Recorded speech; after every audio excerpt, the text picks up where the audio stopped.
All right. Great We job, Enrique Hernandez. That's an expected batting average of 0-10 on a pop out. all right. Try that now. Stream still not found. What do you mean? This game is trash. When in doubt, you can just do it through Discord. That's true. We might have to wait a little bit, Oogie. but it's fine. I think. All right. Well, realistically speaking, we have the funny today. And when I mean the funny, I mean all hell is about to break loose. All right, try that and pray. Yes! Hey! Mazel tov, mazel tov, mazel tov, mazel tov. Mazel tov, mazel tov, mazel tov. I need to put on my headphones. You sure do. My hair is terrible, by the way, but welcome to... Headphones, headphones. That's too large. That's what she said. By the way, I gotta say, because I have to, viewers' discretion is advised. Okay? So if you do not like profanity or us being unfiltered in any sort of way, then you have been warned. You have been warned. Because usually in the beginning of our weather streams, we say, I will not curse, I will not curse, I will not curse. I have not had to do that today. Not today. Not today. Not today. And let us show Mr. Wonderful on stream.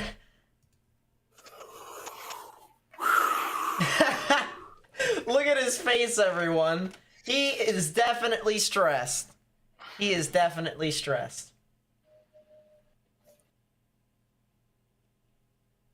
I'll tell you what. He is definitely having a fun time. Yeah. But you know what?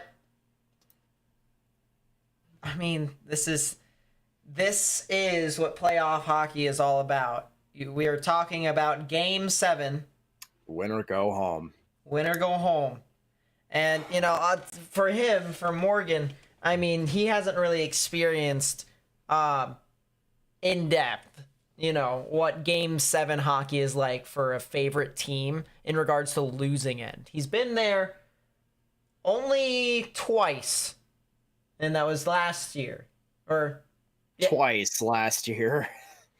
There was a Game 6 for the Lightning, and he lost with that. So Game 7 for Pittsburgh, Game 7 for Carolina, because we made it a habit of making our lives more difficult than they needed to be. Right. But before that, he hasn't really experienced a Game 7. Especially as intense as this one. I mean, I'm going to be honest with you, this might be the most intense Game 7 for Rangers fans in a good while. And it's not just because of, you know, this is the first round. This is more than likely because of the team that they're facing. We will never hear the end of it if we lose, and Devils fans will never hear the end of it if they lose. So it goes both ways. Right. Because they're right there, you know? Right. I mean, it's New York City and the surrounding areas. There are 3 hockey teams in the general vicinity. And there is a lot of bragging rights to go around. The Islanders have already been eliminated. They have not made it to 7. They've lost in 6. They lost at home. They are done. Schmidt in goal for New Jersey. Elliot Friedman putting that out now. Wow. So the Devils are going to stick with their rookie goaltender who got shelled in Game 6 in New York. A little, I'm not going to sugarcoat it. It was way out of sorts for Akira Schmidt. He didn't look out of place. He was getting up big rebounds against the Rangers in Game 6. I think his team was worse than that, though. When I was watching the game with Hughes did not look like the player he was in Games 3, 4, and 5. Did not look like the same player. Well, and I also think here as well, I think the Devils were just not hitting anything. They were not hitting their passes. They were not being defensive enough, and they were just not aware. Realistically speaking, they were not aware of their surroundings around them. And because of that, they let up a lot of leaky goals. I mean, hell, the 5th goal that they had went off of their own player's stick, and it went in. So it's not one of those things to where the Devils can do that again and expect to win. This is not gonna work. This is not also one of those situations to where it's one team's game to lose, because both in their own right can play terrible and it still be a close game, right? So it is one of those things where you have to be at your best, and it's going to be a brawl. It's going to be a slugfest here. And, because of that, this is going to be an entertaining game. So we've already had 2 Game 7s already. Yesterday, I'm sure in the hockey community, they have already known, they have already paraded the streets that not only were the former Stanley Cup champions ousted of the playoffs, but the President's Trophy winners, the team that set records for their dominance in the regular season, was upset by a wild card team. I mean, this right here is what the NHL playoffs are all about, because you just never know. Think about it, the Devils, not the Devils, the Bruins had the series really locked up in hand in Game 5. And if you're a goaltender, tend the goal, and their goaltender didn't tend the goal, they lose in overtime. And that kind of started the domino effect. Yeah. Well, and I also got to say here, just to add on to the fact, Matthew Tkachuk is Timothy. Oh my God. He is, he's not a sexy talent, but he's a gritty guy. He is a very gritty guy that will go out onto the ice, and he will just fight for anything. And those are the type of guys, at least for me, that I value so much, because they put so much heart and soul, and they're such a hardworking two-way forward that just really just try to gut things out. And Matthew Tkachuk is really the heart and soul of that team. But I'll also put on the other hand, the reason why the Florida Panthers also didn't end it earlier, Alexander Barkov has been such a disappointment this playoffs. For a guy that was so good last year, and he has been invisible, absolutely invisible in this playoff series. So hopefully he can turn that around.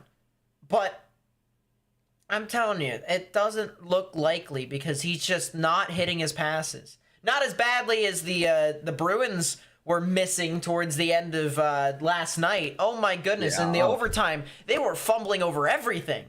Yeah, and it was a collapse.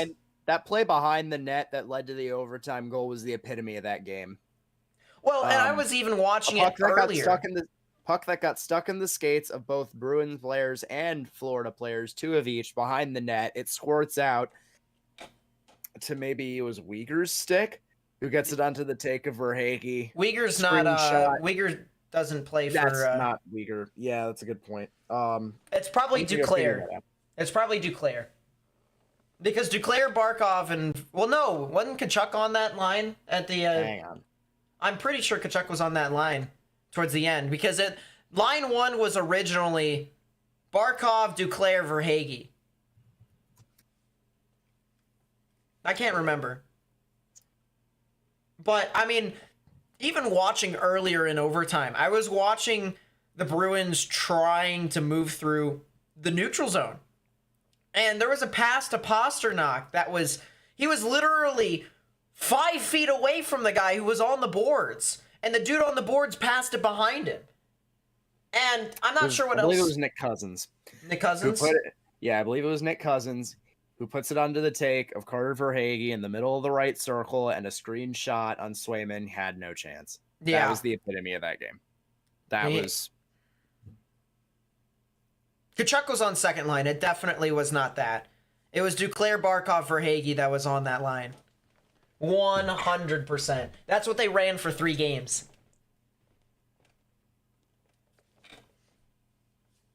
Actually, no, it wasn't 3 games. It was more than that, because they had that in the beginning of the series as well.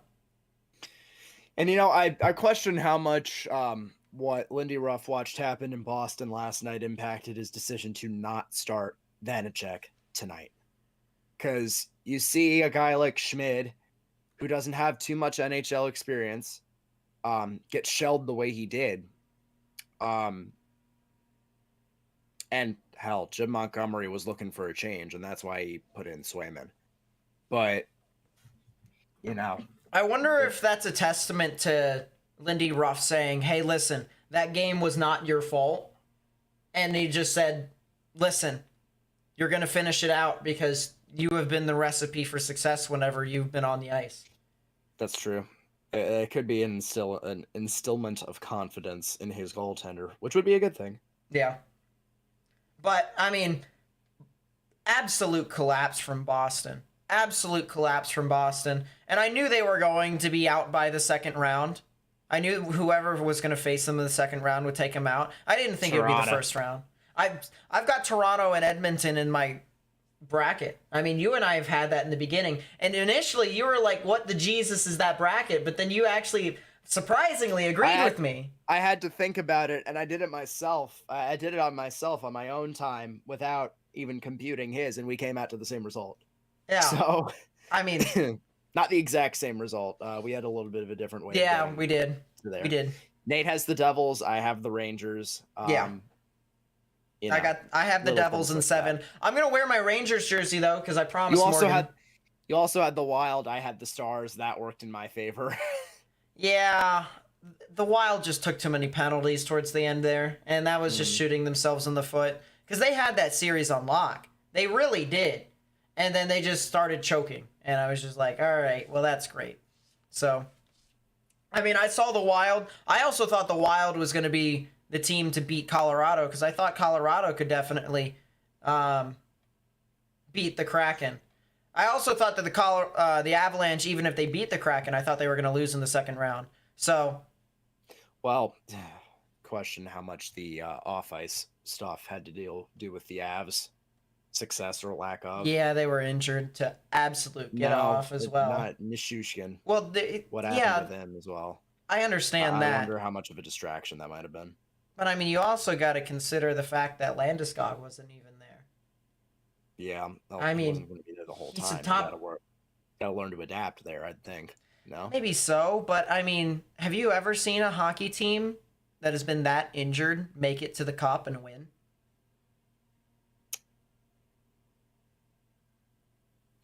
The only time I can think of that was in the bubble with Tampa when Stamkos was injured for the majority of time, and then he came back for one game. And they won. Yeah, that's the only time. I can't think of any other team because they've been healthy and they've been able to move on through. Now, on the other hand, too, you can't really count the players who have made it to the Cup healthy because you already know they're injured. You already know that almost every single player on that team is injured. And yet they play through it. I mean, you hear at the end of the season, every single season, there's always one player with next to a season-ending injury. And yet they just decided to play through it. Because it's the Cup. They know that they never know if they're going to be able to get into that situation ever again. And so they risk everything for it. And that's how hockey players think too. And I also think that's the other thing too. That's the other reason why I love the handshakes at the end of the game is because the hockey players are showing that they respect each other that much that they know the sacrifice that they're going through. And that's the beautiful thing about it. Because everyone knows that they're fighting. And because of that, I mean, it's absolutely amazing to see. So, if you're the Hurricanes, who would you rather face, Rangers or Devils? Probably Rangers. Probably Rangers. Yeah. Even though neither are really a favorable matchup for them. Listen, Carolina's injured to all hell at the moment. They have lost Svechnikov. They've lost Teravainen, I believe, as well. For both for the season because of various injuries. One is a hand, one is an ACL. I don't think against either team, the Rangers have skill and explosive skill on their side, and the Devils have speed on their side, and some really talented playmakers. Yeah, I don't think either is a favorable matchup for that team. Simply because where you're standing with your injuries and beyond that, things like goaltending matchups. Here's the thing, though.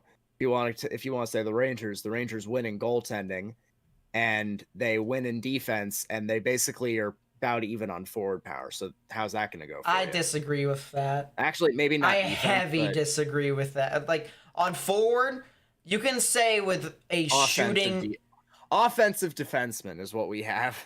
So you can say with a shooting perspective, yes, but speed kills, my friend. Speed absolutely kills. And if you are just being skated circles around and the forecheck is going and you just can't get out of your zone, that's the reason why I picked the Devils to win in 7. Because I thought the Devils' speed would be able to keep the Rangers in check. You would get those opportunities off of the forecheck.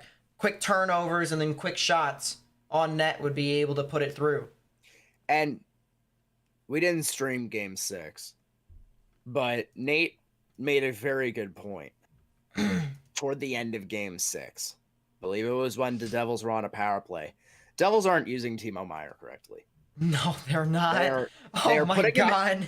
They're putting him in the bumper and down low, when in reality, he could be the guy at the top of the slot taking those wrist shots. Does anyone remember where Timo Meier was on the umbrella power play when he was with San Jose? He was at the hash marks right there. I remember Game 7 against Vegas, right? When they had that giant comeback with the 5-minute major, right? Yeah. I remember Timo Meier redirecting a puck from Erik Karlsson from the point. That right there is how Timo Meier should be used, because he is so good at redirecting, he is so good at setting people up, and he has a shot. He is not the guy to try and set people up. I mean, he can, but that's not his strong suit. And especially since you have a bunch of other players on that New Jersey Devils team that can move the puck around, I'm sorry, but Timo Meier should be that guy in the middle on the umbrella power play. That's just how it is. Jack Hughes and Nico Hischier are just as talented of passers as they are shooters. Yeah. Why are you not letting Timo Meier shoot the puck? Actually, sorry. Why are you not letting him shoot the puck in that spot? Yeah, it is my Kraken jersey. Meier's got 27 shots in this series, does not have a goal. So I went to Seattle last year, and I was like, you know what? Kraken jerseys are pretty cool. I'm going to buy one. I bought one. Can anyone guess who's on the back of this one? Because it actually has a player name. Morgan knows, but I got the inaugural patch as well. I'm a Jackets fan, as people know, but I have a Rangers jersey, I have a Caps jersey, and I have a Jackets jersey, as well as the Kraken jersey. So I hope the Jackets get Bedard, please. We need Bedard. We need it. All right. Boba shit. Fuck you. It's 3-2 Toronto. It is not a no-doubter because Kim, Mickey, keeps your fraudulent home run inside. Fuck you.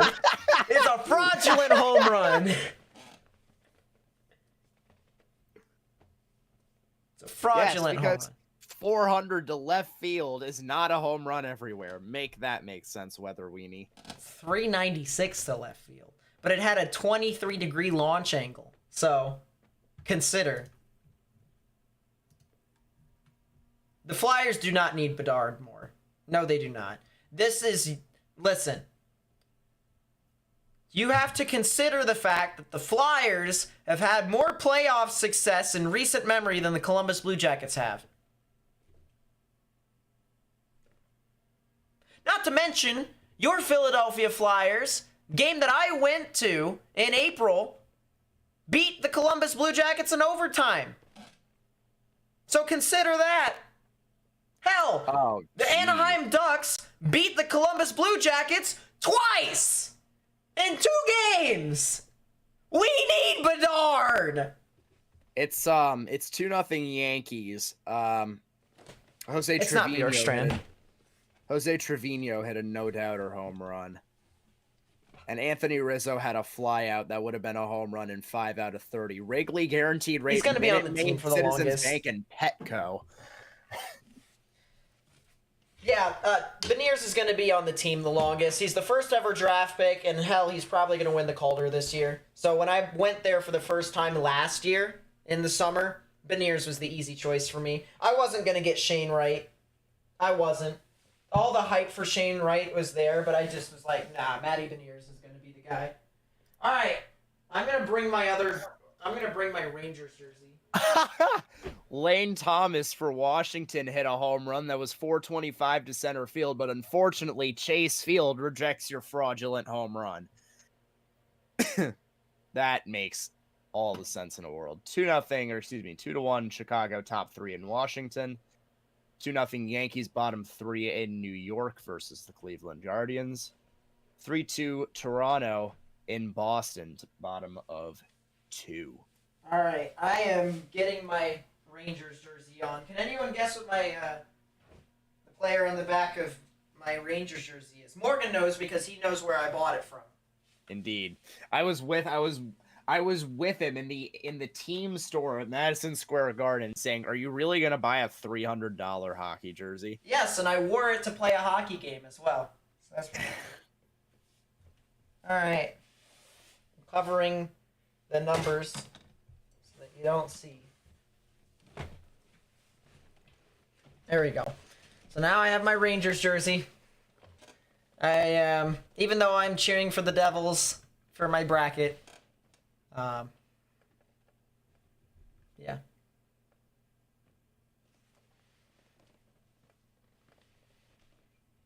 Yeah, my Jackets jersey is actually a Oliver Bjorkstrand jersey that I bought 2 years ago. And then we traded him to Seattle, and I was very sad. And I'm still very sad. There's no reason why we should have traded him. We could have traded 2 other players that cost either the same or more. And we could have just given people picks. Like, I'm sorry, but the fact of the matter is, if you want to rebuild, you want to keep young guys on your team. That's not how that works. If you trade the young guys away, keep the old guys around. And we still traded them anyways. We traded away Nyquist and Voracek at the deadline. Like, come on, man. That just doesn't make any sense. It really doesn't. Kreider? No. Morgan wants a Kreider jersey, though. I'm going to wait until the summer when prices hopefully go down. Yeah. Why didn't I get Johnny Hockey? Because Johnny Hockey wasn't a part of the team 2 years ago. Plus, he's sold out right now. So, can't do that. I will get myself a Johnny Hockey jersey eventually. Because Gaudreau I actually practiced with Johnny Gaudreau for 2 days. And that was pretty cool. Taught me a couple things when I played hockey. Hey, Nate. Yeah? Want to hear something that doesn't make any sense? Sure. It does make sense, but it's very funny. Willie Calhoun, right? Yeah. Had a ground out with a negative 61 degree launch angle. That ball went straight down. Yeet. Oh, boy. You want a Matt Sundin jersey? For the Leafs or the Caps? Which, by the way, if the Caps don't sign him long term, you got issues if you're a Caps fan. Because Sundin is doing amazing. Sandine. Not Sundin. Sandine. I think you're talking about a different person, Nate. Oh, well then, fuck him.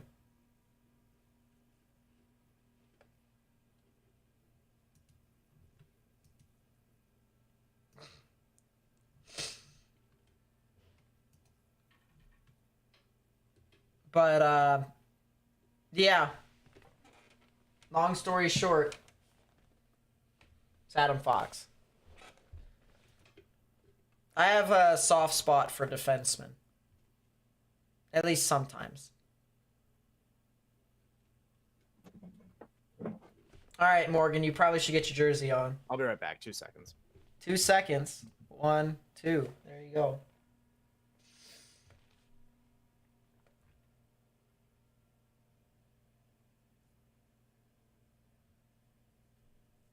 Yeah, my jerseys. So I have a Beniers jersey. I have an Adam Fox jersey, which is the one I'm wearing right now. I have a Tom Wilson jersey because I have to piss off everyone. I have a Oliver Bjorkstrand jersey. Is that it? Beniers, Fox, Bjorkstrand, and Wilson. I think that's it. I think those are all the jerseys that I have. I need to get a new Jackets jersey, as I said. But, oh, look at him. He's got his towel. What a jackass.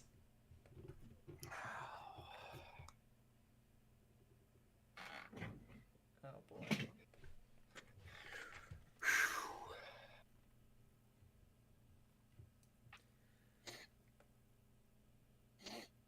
Let's see if I can fix this.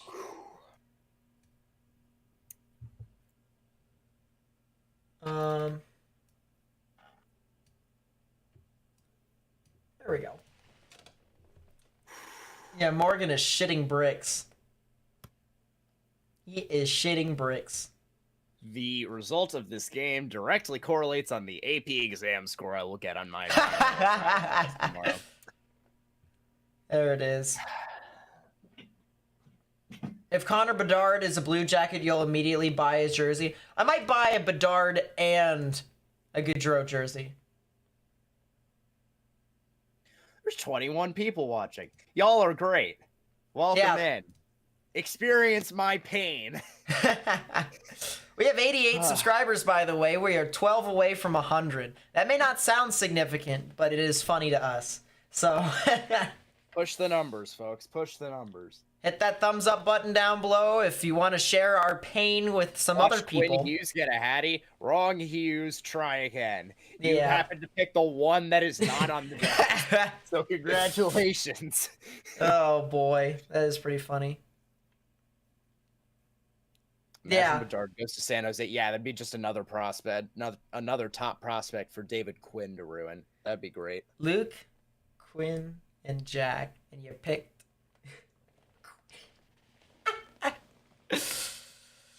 That's pretty funny. Let's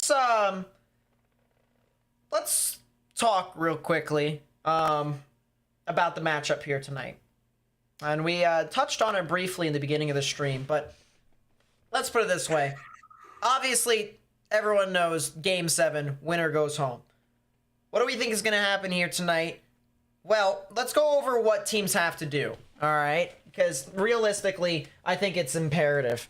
I think for New Jersey, I think their defense has to start getting more involved in the offensive zone.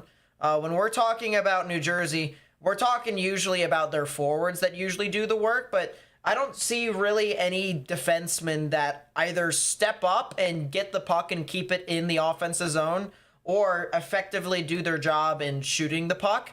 And it's really been offensively heavy. So the defense for the New Jersey Devils, you know, Dougie Hamilton needs to step up here tonight to assist with the offense, because other than that, you're really not going to get a whole lot out of the Devils if you want sustained pressure. I mean, when we talk about the games that the Devils have won in this series, they have established a lot of pressure in the offensive zone. There was one game that they had no business in winning. I believe that was Game 3 in MSG.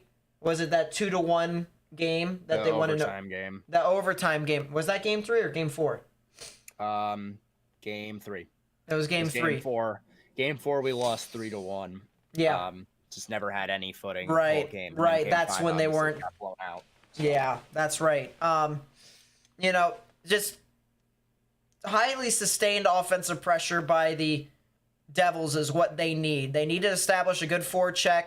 The defense needs to join the forecheck in that premise. When they start to move the puck from one side of the ice to the other, the short side defenseman needs to step up on that boards to keep the puck in. The other defenseman, the middle defenseman, needs to substitute to the middle, and then we need that high guy, that F3 guy that is usually at the top of the circle or at the hash marks. He needs to substitute into that middle guy, that defensive defenseman slot. And if you do that, realistically speaking, I think the Devils can win. And as for the Rangers, I mean, listen, your power play has been deadly, so we're not talking about, what they have to do in special teams. 5-on-5 keep up? Can 5-on-5 keep up?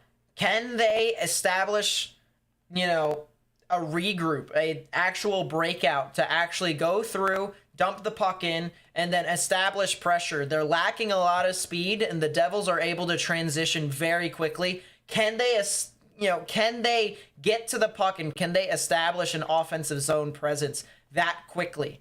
And they got to do it quick too, because we already know they're going to lose the puck. The Rangers are not going to be able to hold the puck in unless if they have line 1 or line 2 on the ice. So they need to be able to try and push something in. They need to try and generate something quickly. Otherwise, it's going to go quick, out of the zone pretty quickly, and they're just going to be able to move it back the other way. So as for the things that both teams need to not do, Devils need to stay out of the box. If you get in the box, Rangers are probably going to score. And I just want to, I'm just going to look at, hold up, hockey reference. I just want to look up a particular stat really quickly, so bear with me here. But the Devils are doing themselves zero favors with their penalty rate so far. And I'm going to come in here. I'm going to look at the team playoff statistics if I can. Playoffs. That's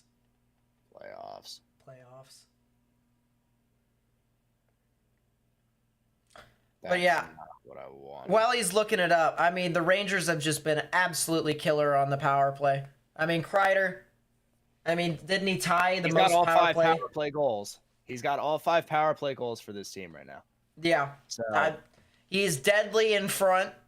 And then, of course, when you have Zibanejad on the side taking one-timers from the side of the umbrella, it's very difficult for you to stop that, especially with Fox at top.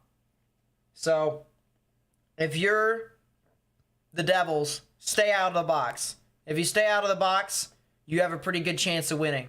I think, a good number for penalties.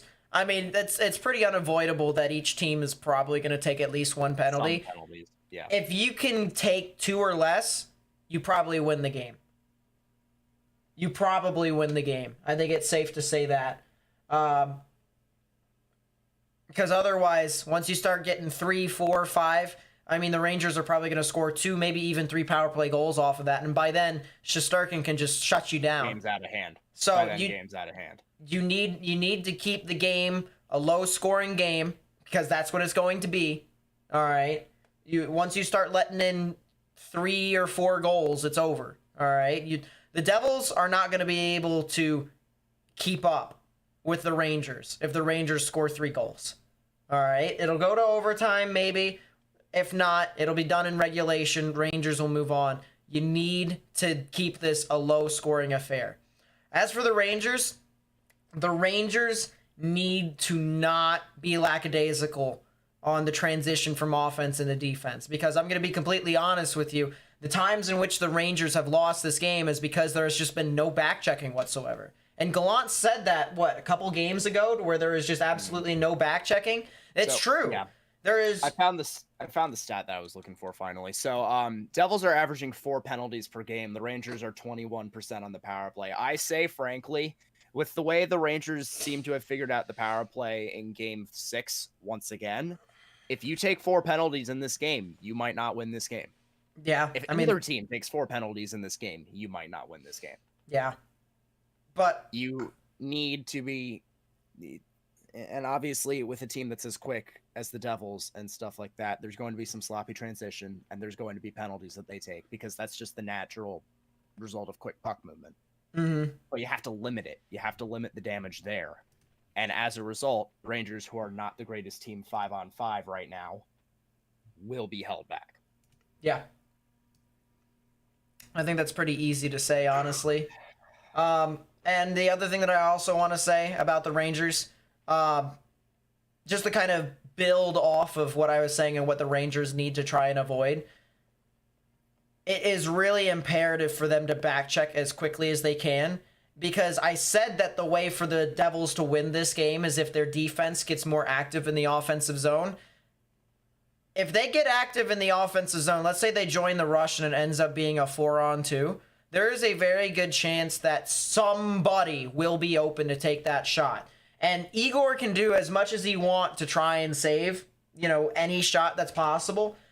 But goalies, they seem to have the most difficulty moving from side to side and trying to save a shot that moves horizontally across the ice.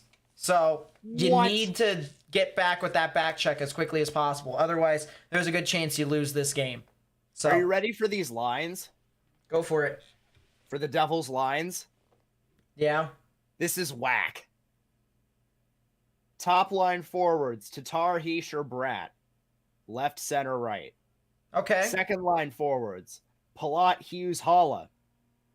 Meyer, Mercer, Sharon, Govich. And then Wood, McLeod, and Bastion. Defensive lines, Siegenthaler, Hamilton. That makes Graves, sense. Marino, Ball, Severson. That makes sense. And then Schmidt in goal. Boquist and Lazar are out. Sharon, Govich, and Wood come in. Why is Timo Meier your third line left wing? I understand that he's going through a slump right now, but it's not his fault that you guys are putting him in the wrong position to succeed. Was Meier on a line with Hughes at all? I believe he was on the second line.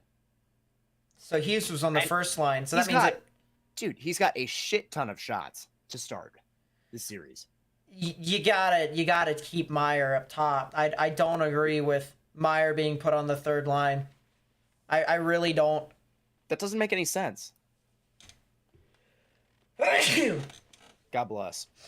I'll tell you what, if the Devils lose this series, I don't think Meier's going to be paid a whole lot this upcoming season. Probably be $9 million. $9 million. And 9.5. It'll be the Devils that do it as well. Fuck the Devils. I don't think there is no reason Meier should re-sign with the Devils. There is legit no reason why he should. He's just not being used correctly whatsoever. And it's absolutely despicable, honestly. I feel for him because I know how good of a player he can be. I mean, hell, Timo Meier, I'm pretty sure was the guy to destroy the Rangers in his rookie season, wasn't he? He kicked our ass. He had 4 goals in a game against us. Yeah. I know how good of a player he can be. And so do Rangers fans. The fact that Lindy Ruff doesn't know how to use Timo Meier, Rangers fans must be, throwing the parade already. I mean, every single time you walk down and you're right next to MSG, there's already a line of people already anticipating that, hey, maybe Timo Meier could try to come in and ruin our day, but fortunately, the other team's coach is inept, so we don't have to worry about him that much. So we are fine. Timo Meier is a game-changing player, but you refuse to use him the correct way because you don't know how. That is the fact of the matter there. So, I mean, Devils are coming on the ice here at the Rock. At the Pebble. At the Pebble. Is that what? I can't believe that's what you call it. At the Pebble. By the way, it would be greatly appreciated if everyone were to like and retweet that tweet right there. Let's try and get this out to as many people as possible because realistically speaking, we got to share some of Morgan's pain. Hi, Sam. We got to share some of Morgan's pain. It's got to happen. Also, if you're new, keep hitting that like button, all right? Keep raking up the likes, the subscriptions, and stuff like that if you want to see more pain. Let's put it this way. Next Monday, the Jackets are going to be contributing to my pain because there's a good chance that we're not getting Bedard, but, I want him anyways, and we're the second worst team with the second best odds, we should be able to be fine totally, so, yeah. Appreciate all you guys, and I'm assuming you're going to be doing play-by-play, Morgan. So I will try and be that kind of analyst. My voice is back in about 90% form. Yeah, because otherwise I would be able to do play-by-play. I'd be fine with doing that. We move. All right, then I'll be the side analyst, and I'll try and give you guys... Yeah. Okay. Yeah, I can see it. and I'd be able to give hockey expertise. Which, by the way, in the first intermission, I might show you guys my proudest achievement as a hockey player. That would be the goal that I scored at Nationals. I was watching that nonstop last night, Morgan, and I'm pretty sure my thought process in my head when I scored that goal, because I'm sure you know what goal I'm talking about. At that point, I was so pissed off with my team that I was like, fuck it, I'll do it myself. Because we were losing that badly, and my coach would not put me on offense, and I was just like, fuck it, I'll do it myself. So I just ended up being the offense. So, yeah.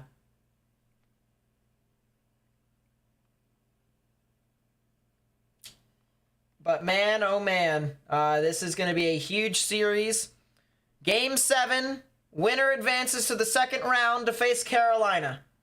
Winner go home. Winner go home.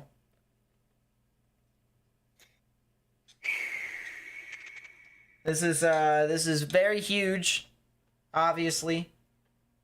And let's put it this way here, guys.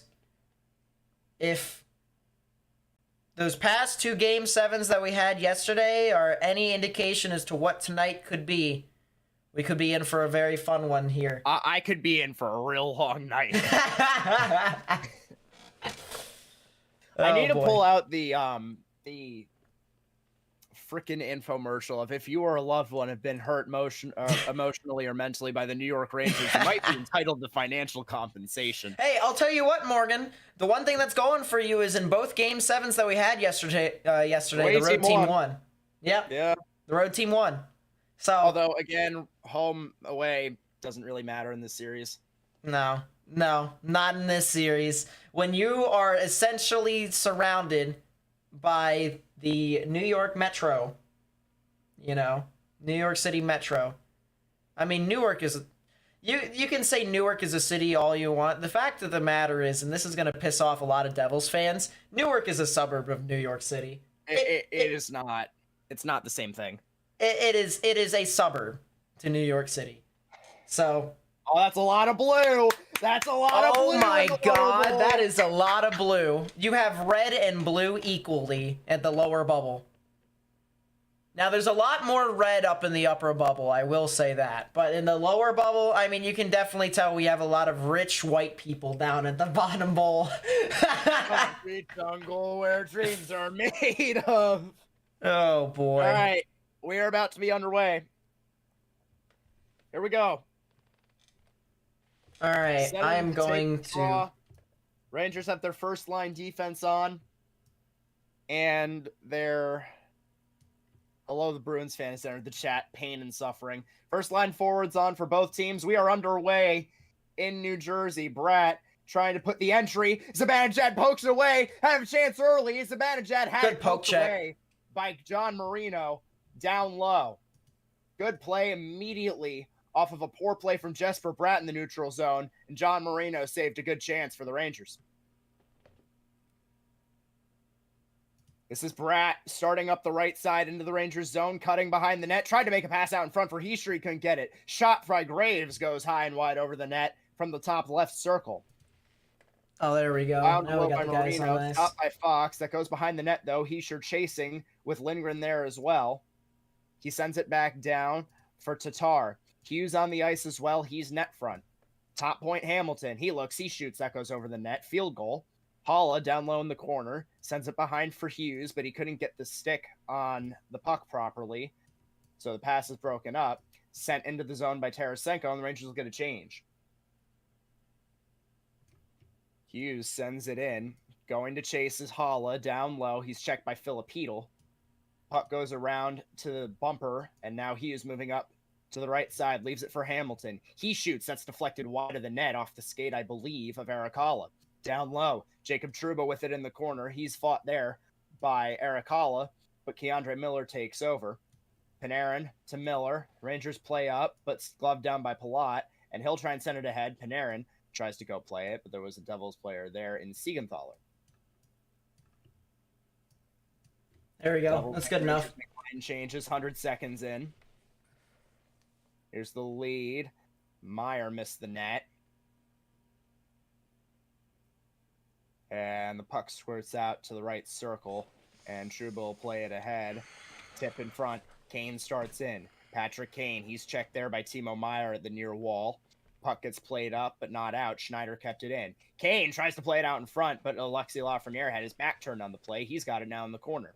Set down low. Patrick Kane with it at the wall. He's got Schneider there. He'll send it back down low. Lafreniere going to play it. He's got Severson there as well. Puck comes out to Dougie Hamilton. He'll play it out of the zone there. Kane goes to retrieve. Lead for Nico Mikkola, who enters the zone. He puts it on goal. A save made by Schmid with a glove on a fairly weak shot.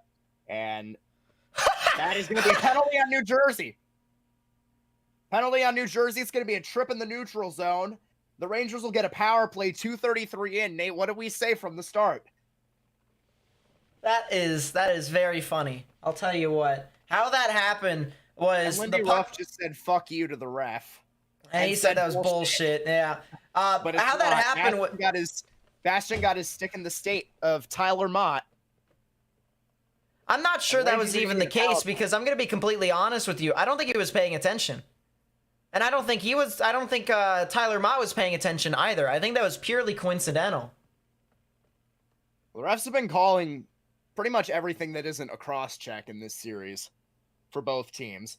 Rangers win the draw. They've got their second line on to start. Fox looking. He's at the top of the point. Panarin on the right wall. Tarasenko goes down low for Zibanejad. Excuse me, this is the top line. Zibanejad playing it around for Panarin.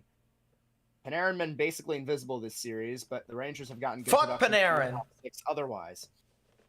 That puck gets played out by Nico Hischier. He tries to start up on Adam Fox, going wide, trying to cut to the net. He couldn't get there. Turnaround shot save made Shesterkin on the backhand.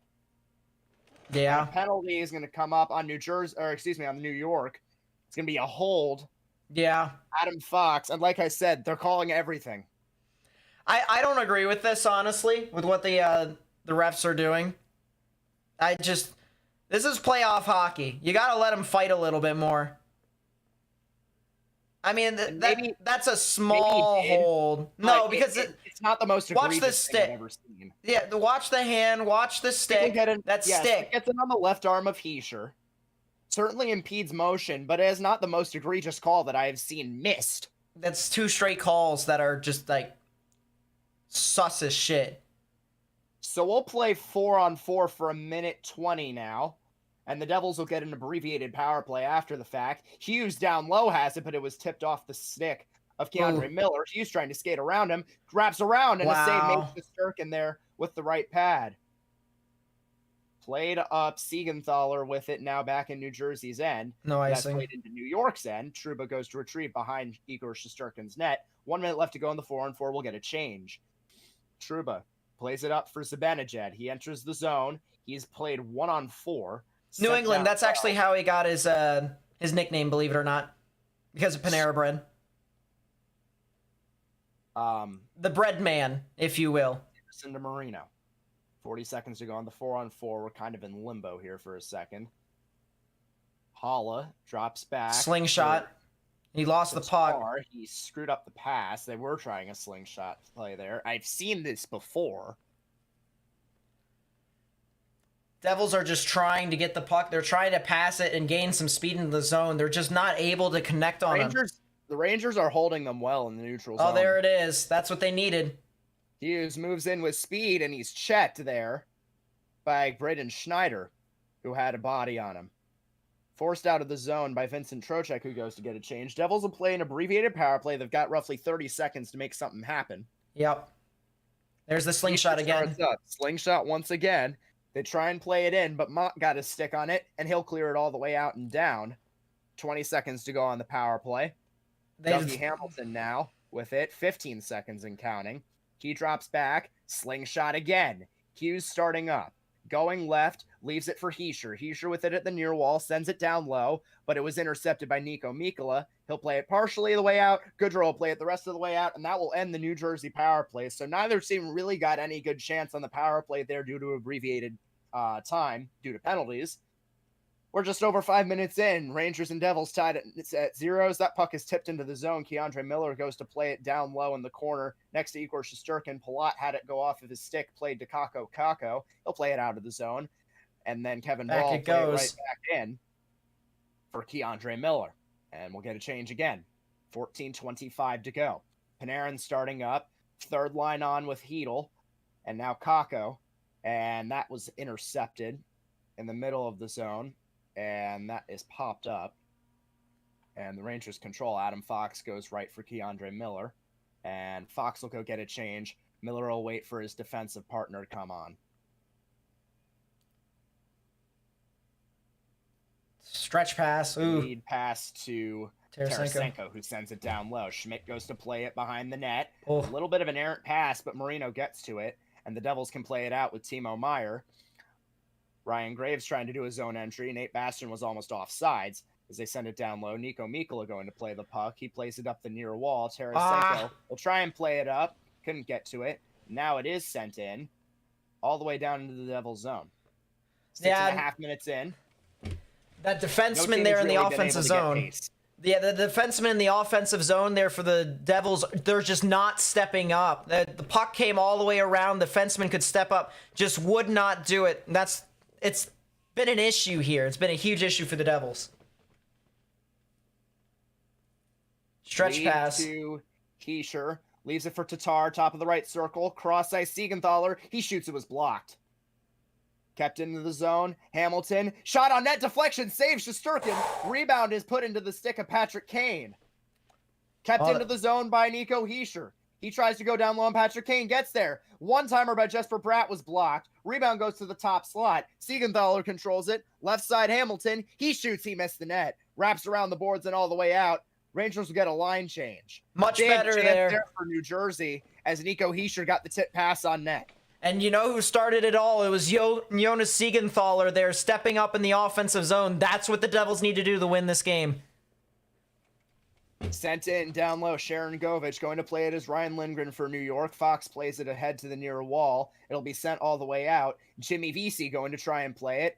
Body put on by Damon Severson. But it'll be played into the corner. Vesey there, fourth line on for New York, as this is played up and out by the Devils' third line. 2-on-1. Mercer Meyer, 2-on-1. Shot, save, rebound was missed by Sharon Govich. Great chance for New Jersey, but they couldn't get the rebound.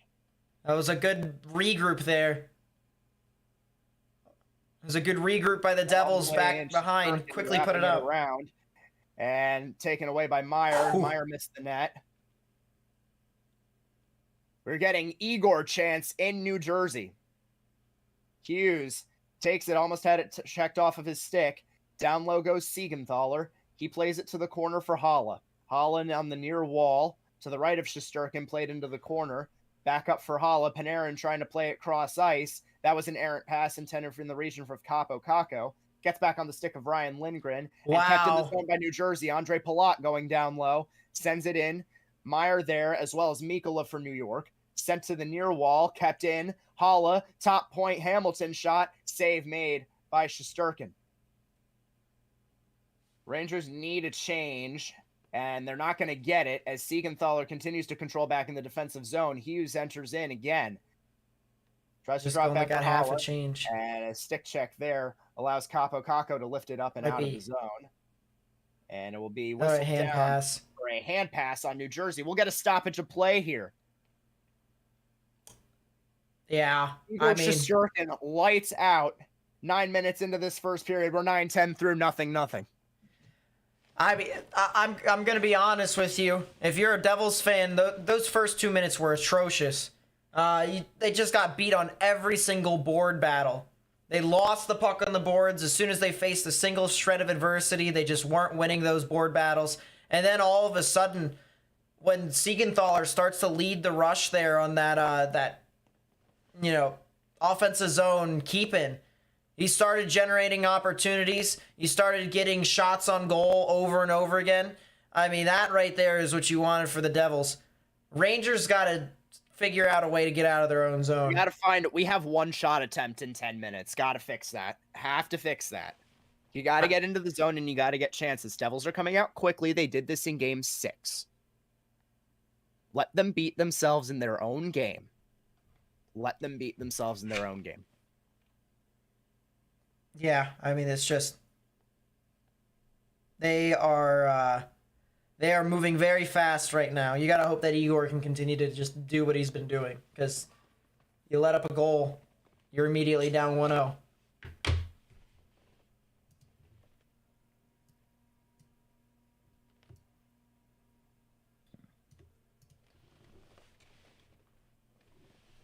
But man, man, I am out of breath. That was a quick 9 minutes.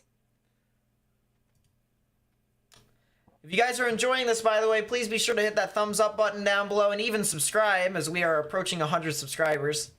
That'd be greatly appreciated. Getting a good start on this channel, I do dare say. I mean, we're having fun with it, honestly. Just throwing up our reactions to just this shit that we encounter every single time. Nate and I have been saying it for months for various reasons. We need these recorded. We need these game reactions recorded. And now they're recorded. Yep. And it's even better because they're live, right? So you're experiencing it as we are. And, you know, it's all just raw reaction at this point. We're back in play here, sent all the way out. We have 10:35 left in this first period. We are tied at nothing so far. Devils dominating offensive possession as they send it down low. Jesper Bratt behind the net, trying to play it in the corner. Gets out in front. Nico Hischier, deflection, and a save made to Sturkin. Trouba behind the net. He's there by Jesper Bratt. Puck goes all the way up and out of the zone and out of play as it went off the glass and out. That was a really good redirect. I mean, you know, we've seen over the past, how many games in this, you know, not this series in itself, but just the playoffs in general. Game 5, 6, and 7 have all been decided in some series based off of just you throwing the puck to the net. And those types of things right there. Rebounds. Get those rebounds. I mean, we saw what happened with Toronto with just Tavares throwing it in front of the net. Went off of some dude skating in. So it's just, those are the small things that you need. We want a face-off. Fox winds it around to the near wall, playing it as Patrick Kane. He'll go back into the corner, though. Fox plays it up, and he will get it out of the zone, skating it out, and now sends it in down the right side. Schmid goes to play it, stuck behind the net, and Lafreniere couldn't gain control of the puck. If you're a goaltender, 10 the goal or something like that. Trocheck now in the Rangers zone, plays it to Lindgren on the left side. He'll play it up and deflect it in and out of play. Rainbow. We'll get another stoppage in play here. 9:45 left. We will go to another commercial. Yeah, that doesn't make Still any tied sense. at nothing. Oh, Fox got slew foot by Holla. He did get slew foot by Holla. See, that's what I'm saying. They call the trips and they call the little holding things, and they miss that. You know. So that's another commercial break. Don't understand why it went in the commercial break this quickly, because to be honest with you, 2 in the first 12 minutes or so. Yeah, okay. Well, they did. And another one in their last 5, so they can get all their programming in. Is that what that is? Money, money, money, money, money, money, money, money, money. Agua. That's what I gotta say. I might go down at the first intermission, get me some chips and dip. Might do that. Kraken won yesterday. Yes, they did. I'll tell you what, good for them. I honestly hope they get spoiled. I really do. Because I think Seattle is such a nice hockey city for their being, you know, a team in existence for only 2 years. And I know how passionate Seattle actually is with their with their teams and their fan base. You know. So, being able to get a Seattle team like that into the playoffs and advancing them further and further is only going to do more wonders for that region of the Pacific Northwest. Christopher James. Yeah, they got a Kia card here. 4th player in Rangers history to score 6 goals in a single series. Adam Graves, Mike Gardner, and Bruce McGregor all have done that. And of course, Kreider. Power play goals, which is one shy of the National Hockey League record. Yeah. To boot. So center ice face-off here. 9:45 left to go in the first period. Rangers and Devils tied at nothing. Devils have better offensive opportunities so far. wow. Mikkola tries to play it up. It's intercepted by Sharon Govich. Devils will try and enter in, but Nico Mikkola takes it back, goes behind the net, chased by Dawson Mercer. He goes up the right side, flips it up and out of the zone, and once again the Devils intercepted in the neutral zone. Tried to send it cross ice, shot missed by that. Good hit by Meyer. Sharon Govich. I'm actually very surprised. The net into the corner for Schneider, who plays it up and out. Panarin starting up. Panarin moving in. Dangles. Deflection on goal, I believe, was stopped by Schmid. Meyer sends it in for New Jersey. Cuts into the offensive zone. Trouba in the corner trying to play it. He gets checked there by Meyer. Rangers drop it back for Keandre Miller. He's double-teamed there by Bastion and McLeod. Devils take over behind the net. McLeod plays it to the top point for Ball, right side. Severson, he gets a shot in that was deflected, and that went into the corner. Never got on net. Jimmy Vesey gets a hold of it. He's double-teamed as well. Barclay Goodrow, Devils playing very aggressively, particularly that fourth line in these board battles, and it's been paying them dividends so far. Puck comes out for New Jersey. Severson going to retrieve it in the neutral zone. Meyer got a hold of it, and a penalty coming up on New Jersey. It's going to be another trip. Penalty coming up. It's going to be Michael McLeod going off for a trip. Rangers will get another power play. Like I said, refs calling everything. That's the second penalty for New Jersey in this period. Yeah, let's see if this was legitimate or not, though. That's a hold more than a trip.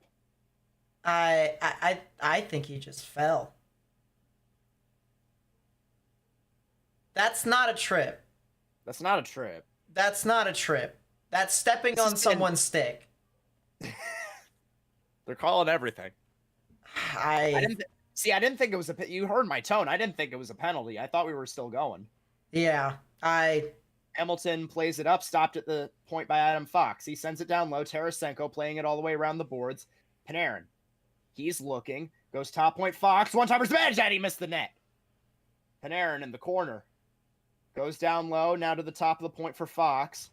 Fox looking. Skating left. Shot was blocked. Never got to the net. Fox gets it back. Sends it down low. Graves goes to play it. He's tripped up. That should have been a penalty on New York. Nothing called. Panarin down low, trying to send it around. It gets intercepted by Dougie Hamilton and kept in the zone by Zibanejad. He gets it cross ice for Panarin into the corner. Devils have a tired group of men on ice.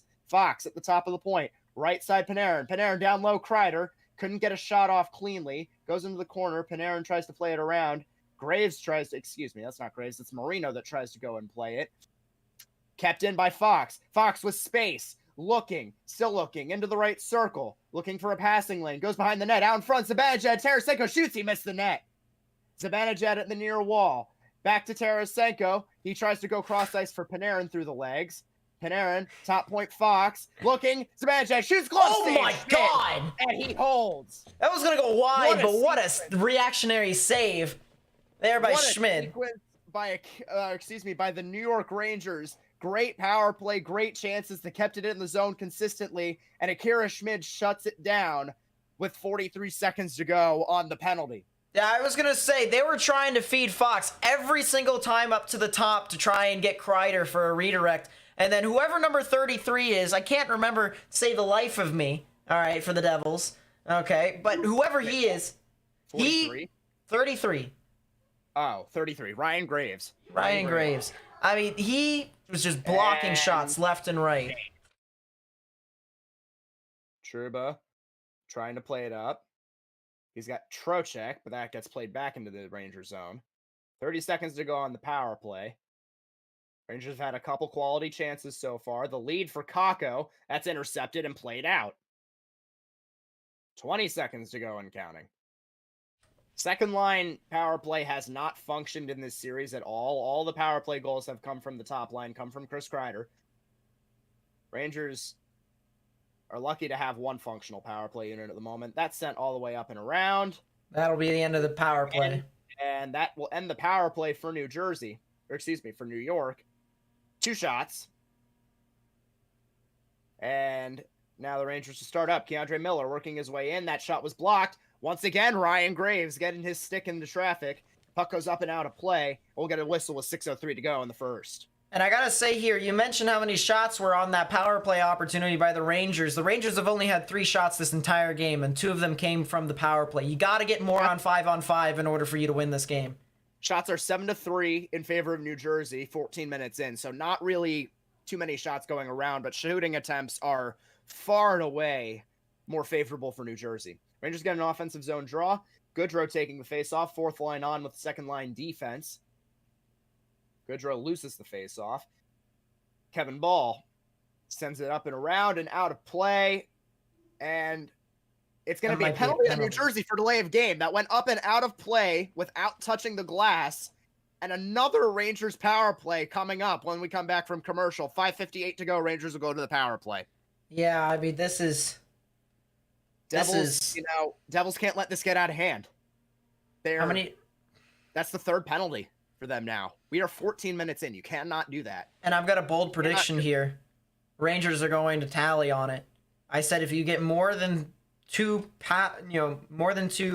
penalties here, it's going to result in a goal by New York eventually.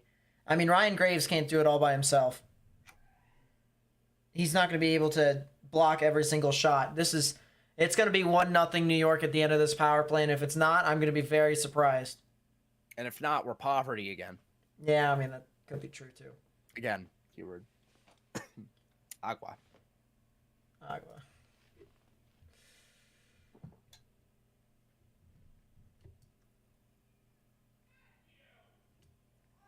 Man, first 5 minutes or so, really were not doing anything. We have picked up the pace significantly here as of late. Good pace now. Getting a lot of offensive zone opportunities for both teams. This is, and if the Rangers lose this game, this is good hockey. The last thing I wanted was for this team to get just blown out of the water. But this is good hockey as of right now. This is very good hockey. I am very happy with this.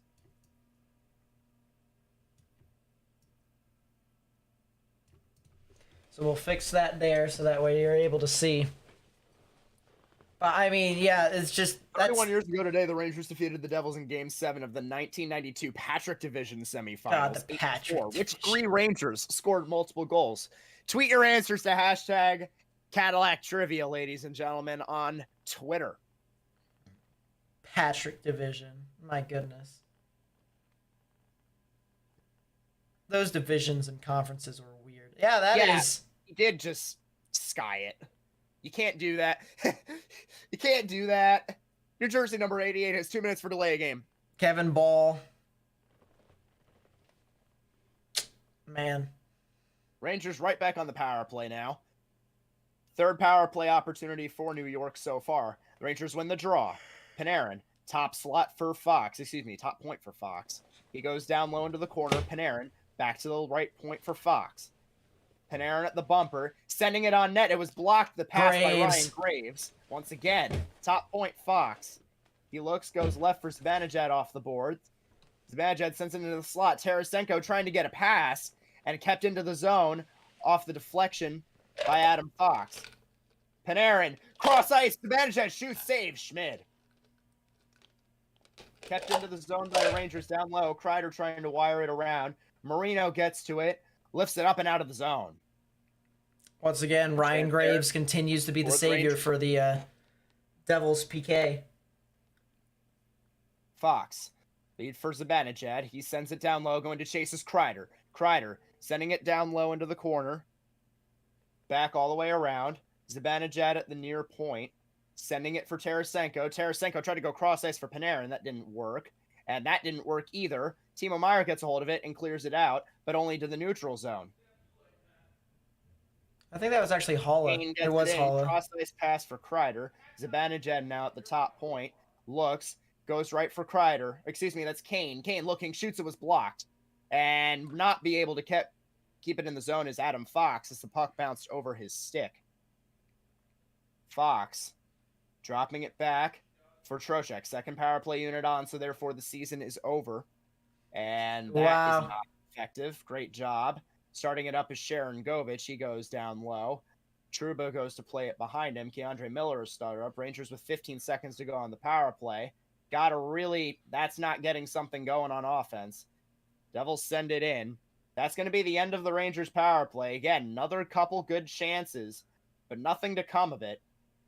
Rangers are 0 for 3 on the power play. 3:55 to go in this first period. We're still tied at zeros. That's surprising to me. It is very surprising. Trouba. Deflected into the zone by Artemi Panarin. Going to chase it is Schmid. He plays it around. Stopped by Filipino at the near wall. He tries to send it toward the net front. That wouldn't go. And now played out. Jack Hughes starts in for New Jersey. Top of the right circle. Tries to make a pass that was deflected off the stick of Braden Schneider. He also blocked a shot on the same play. Panarin starting up for the Rangers. Going into the right side. Tries to drop back for Filipino, but Filipino wasn't reading the play on the same wavelength. Breakaway. Jack Hughes into the net. Saves. Shesterkin. The puck rolls just wide. What a save by Shesterkin.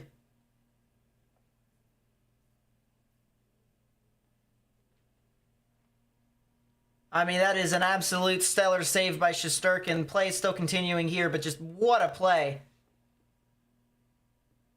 Oh. Hischier is going to try and move it up. It's taken by the Rangers. Yeah, take it for a second. I need water. Yeah, go for it.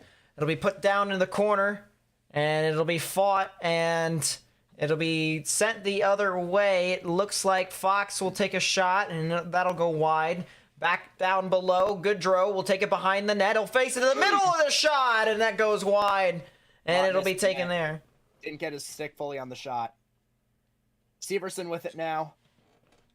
Waiting for both teams to get a line change.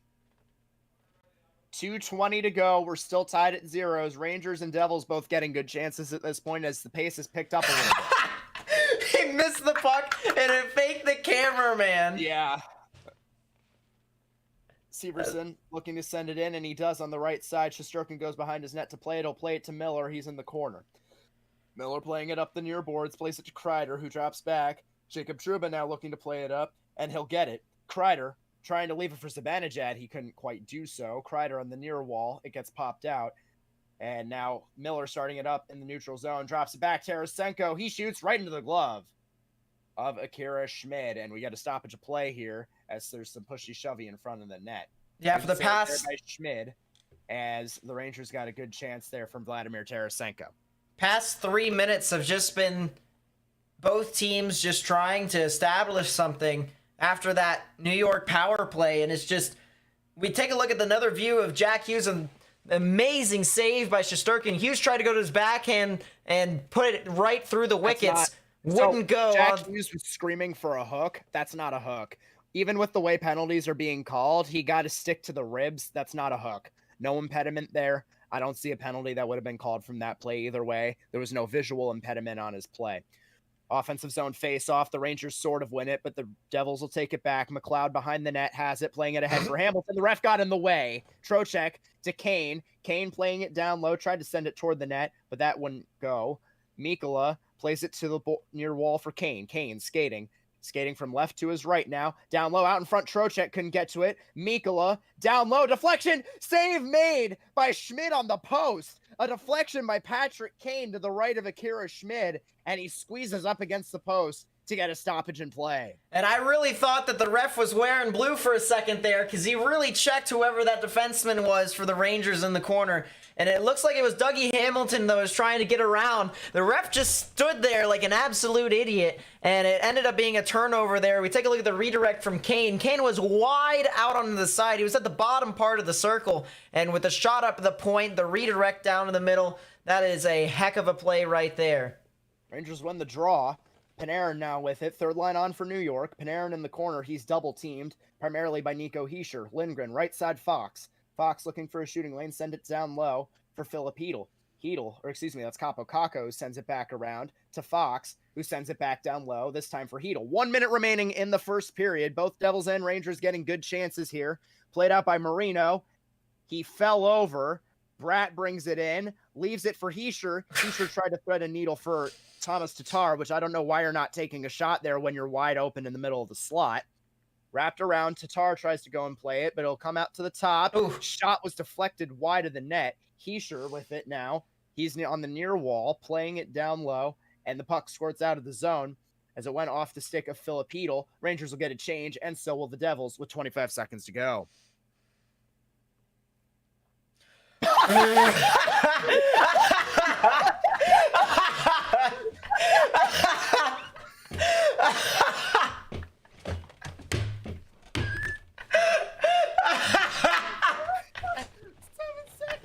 Counting.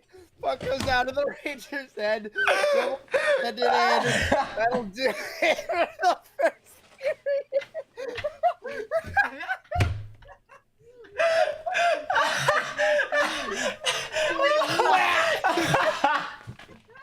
He went end over end on himself, and he flipped himself inside out. What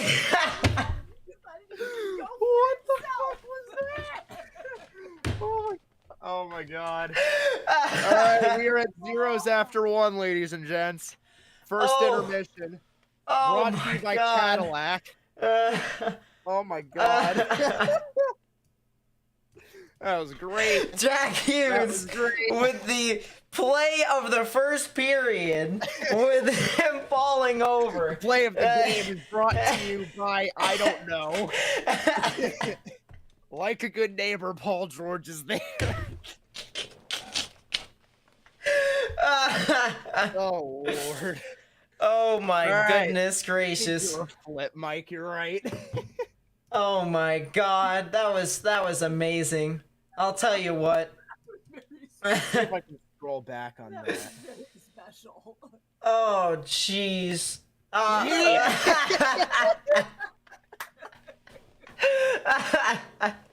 And he knew he fucked up too, because then while he was on all fours, he was swinging his stick everywhere to try and stop it. That was so funny. I'm gonna get an OBS recording of that just really quickly for myself. Oh, Jesus. All right, well, yeah. While Morgan does that, I'll tell you my thoughts on the first period. Oh my God, I'm lightheaded. That's my thoughts on the first period. I'm lightheaded. Legitimately, I'm honestly surprised with how well the Rangers have been deflected and repelled by the Devils' PK. Because realistically speaking, I really would have thought the Rangers would have scored a goal by now on the power play. I mean, credit to Ryan Graves and that. If you record, hey, if you can get a 2-second recording, so if you can trim that down to 2 seconds, we can actually show that on stream without being copyrighted. So, you know, that would be something funny with that. But I am honestly surprised that the New York Rangers have not scored a power play goal yet. Credit to the Devils for being able to get that done and over with. And I mean, shots on goal are 8-6 in favor of the Devils. Sorry. If you're the Devils, you gotta get more shots 5-on-5, because if you're the only way you're gonna be shooting on the net would be through power play opportunities. I mean, one would think that the Devils would start to clean up their act heading into the next 40 minutes. So if you're the Rangers, first off, you also got to get out of your own zone, because the Devils are absolutely killing them on the forecheck right now. And I mean, credit to Akir Schmid. This is exactly what happened in Game 6. The score is just not 1-1, it's 0-0. This is exactly what happened in Game 6. The Rangers did not show up for the first period. And we're doing a little bit better than we did at the start of the first period, to be fair. But at the same time, we got to be getting more shots on goal. And that's the same for both teams at this point. Morgan, you are looking super funny. I will tell you what, on your camera right now. You are looking amazing. I'm not sure if that is a me thing or a you thing, but you see it right. You turn it off, turn it back on. There you go. Wow. Okay. That was so weird. But whoopsie. All right. With that being said, that is the end of the first period. And I am gonna go get some food real quickly. You can talk up the game a little bit. I'm just gonna clip that little bit really quickly. Oh my goodness, that was so funny. That was so funny. All right, I'll be back. All right. So, ladies and gentlemen, here we stand. Period number 1. Got 20 people in the chat. What are your thoughts? Talk to me. I got chat open. Want to see what y'all all think. Because beyond just me, I know that this is some whack shit.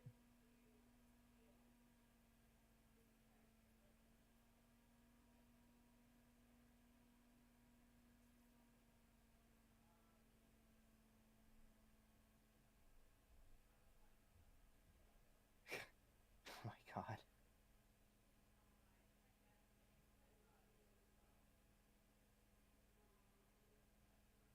Can cut it there. Good to see you gone chasing. Odds Hughes does it again. Very low. Very low.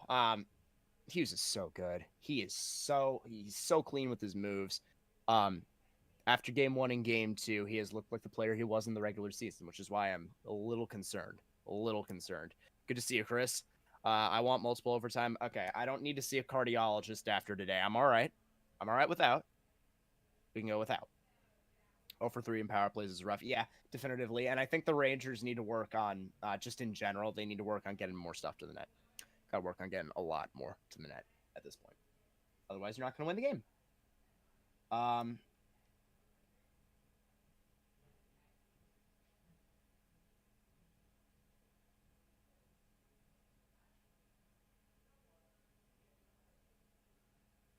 I'm working on clipping this thing here, folks, so just bear with me.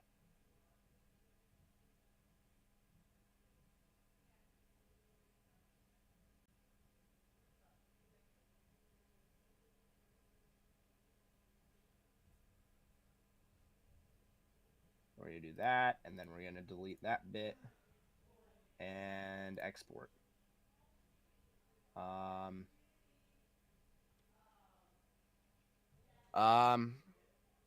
Devils gotta stop doing stupid penalties. I agree. They're a little too sloppy, and that's where the young team comes into play, I believe. Jack slipped on a banana peel, quite possible. The ice is slippery. As Nate says, the ice is slippery. So, definitely have to consider that as well.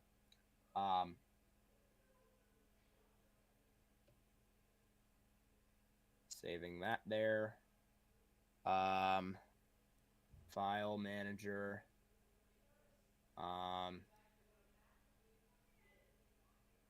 It went into documents because that's what happens. I don't know why. And now I'm going to send it to Nate for his enjoyment.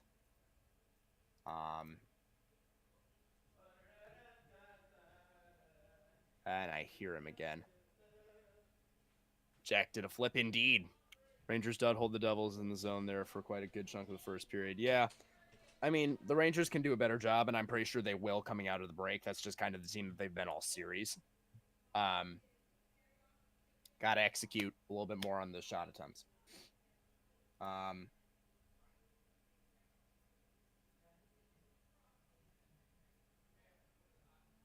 Just going to kind of send this along here in multiple different chats. I am also giving my voice a little bit of a break here, folks, so do bear with me. Hey, I'm not going to toot my own horn, but I was kind of hitting the spot with that play-by-play for a while. I was kind of hitting the spot on that. As much as I can, at least.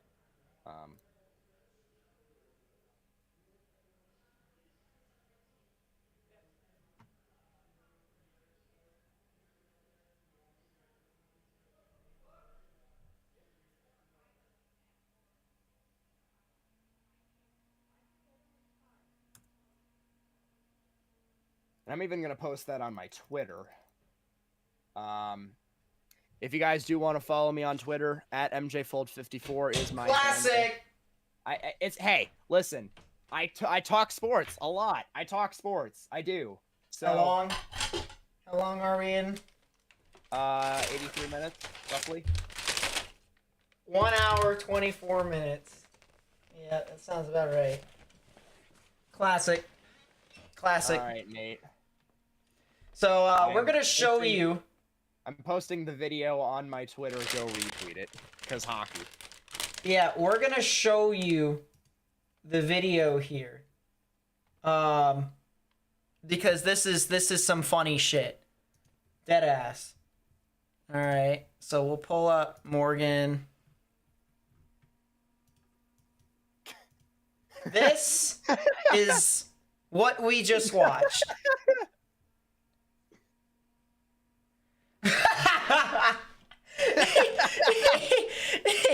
He literally. Oh Lord. Oh boy, he saw the ghost of Tom Wilson move on through and just decided to say, "Nope, ain't happening." My goodness, that was. Nate, check your Twitter mentions from Lance as well. That's good. Oh boy. Man, that was funny. All right, I'll pull this across over here to the side. So yeah, I'm gonna rest my voice a little bit. Once again, folks, we're in the middle of the first intermission. 0s after 1 in New Jersey. That's Penn Station. That was funny. That was amazing. After the stream, regardless of what happens, I'm going to go back to that moment. At least I have something to laugh at the end of the game. Yeah. You are already guaranteed a laughing moment. That was amazing. Oh boy. I can't believe that happened. But it happened. It did indeed happen. And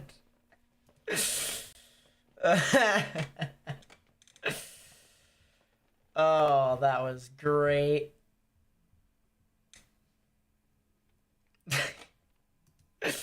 Forgive me, guys. Forgive me, chat. I'm dying inside. I am dying inside. I'm just gonna go back to our initial stream reaction to that. Oh man. Thoughts on the Bruins and Avs being eliminated? I knew the Bruins were going to be eliminated. I knew the Avs were going to be eliminated, just not in the first round. So the fact that they were eliminated a round earlier makes things way more surprising. And now the Stanley Cup is open to anyone. So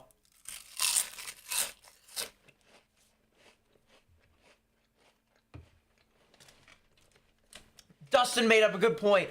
Someone could edit Randy Orton RKOing Jack Hughes and edit that. Oh boy.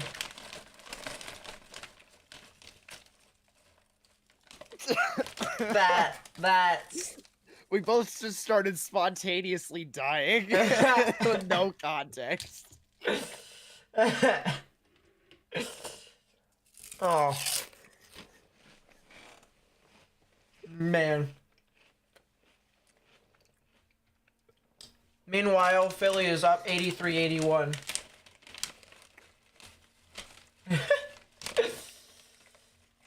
Goodness. What's my prediction for the Stanley Cup final? Morgan and I's prediction is Toronto-Edmonton. Edmonton-Toronto.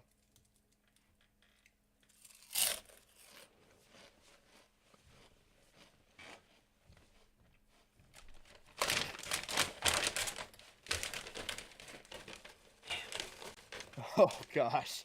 Yeah, I'm gonna clip that moment from the stream at the end when we're done. Man. Oh boy. That was so funny. Oh, my stomach. I think I've done that once or twice while playing hockey. If only you had it recorded. I've done that once though because my skate was dull. And I took a step on the ice. I tried to lean over to try and gain some more momentum. And I just was like falling over and over and over again.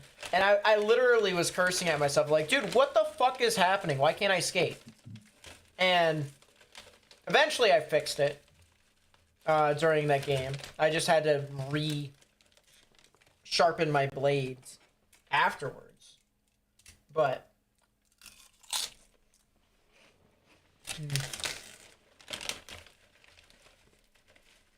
Canada deserves a cup. They've gone through enough.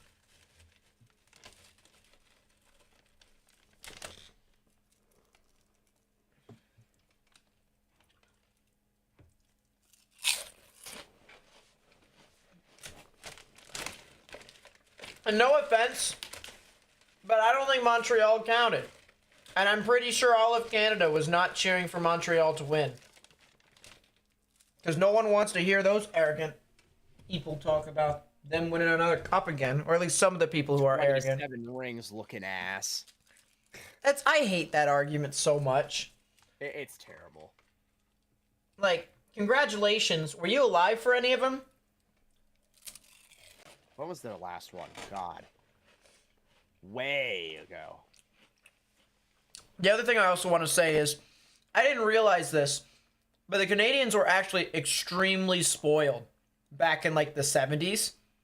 Because Logan in the fantasy chat said live recreation of Nate skating whenever he's around Morgan. Oh boy. Hey, listen, not when we're playing an actual hockey game, we aren't. Yeah, well. Pain and suffering.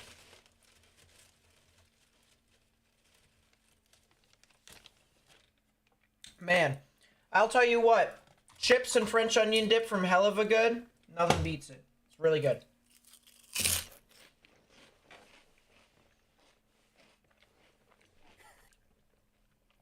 Hell of a good dip. Yeah, can somebody on the interweb compile like a record? Yeah, the interweb. Compile like a record of the Devils. Whenever Jack Hughes is an atrocious fall at some point in the game. Because I know it's happened multiple times this season, and it's happened in multiple different games in this series, majority of which I believe the Devils lost. So, is there like a stat tracked for the amount of games he's falled? Hockey savant. Win-loss ratio? 3-3 Toronto and Boston, bottom of 6. Yankees are winning 2-0, top of 9, but the Cleveland Guardians have the bases loaded in the top of the 9th with 1 out. Chicago up on Washington 4-1. That's in the top of the 7th in National Park. Let's see if we have any whack StatCast or baseball savant shit to see. Oh, here's something whack. Anthony Volpe, exit velo of 104, went 405 feet with a launch angle of 33 degrees. Expected batting average of 710. It was a flyout and a home run in 14 stadiums. Must have been center field. Yes, definitively.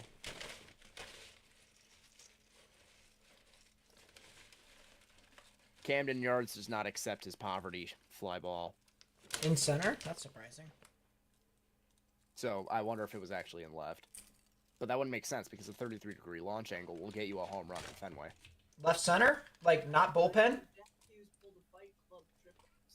That's not how that works. That's not how that works. Have you watched Fight Club? Do you understand how Fight Club works? Yeah, I've seen some of it. I haven't religiously watched it because I don't watch anything religiously. Okay, because, yeah, that was straight out of Fight Club. Go take a look at the one between the Red Sox and the Blue Jays. Guardians have tied the game against Wandy Peralta. It is 2-2. I reload here so I can get actually. Manuel Valdez with a home run that only would have been held in by Coors Field. It is 5-3 Boston. No, it wouldn't though, because altitude offsets whatever dimension. Not according to this thing. Emmanuel, 427. Where the hell did he hit it? 427. I suppose the right center field fence is like absurdly high, though.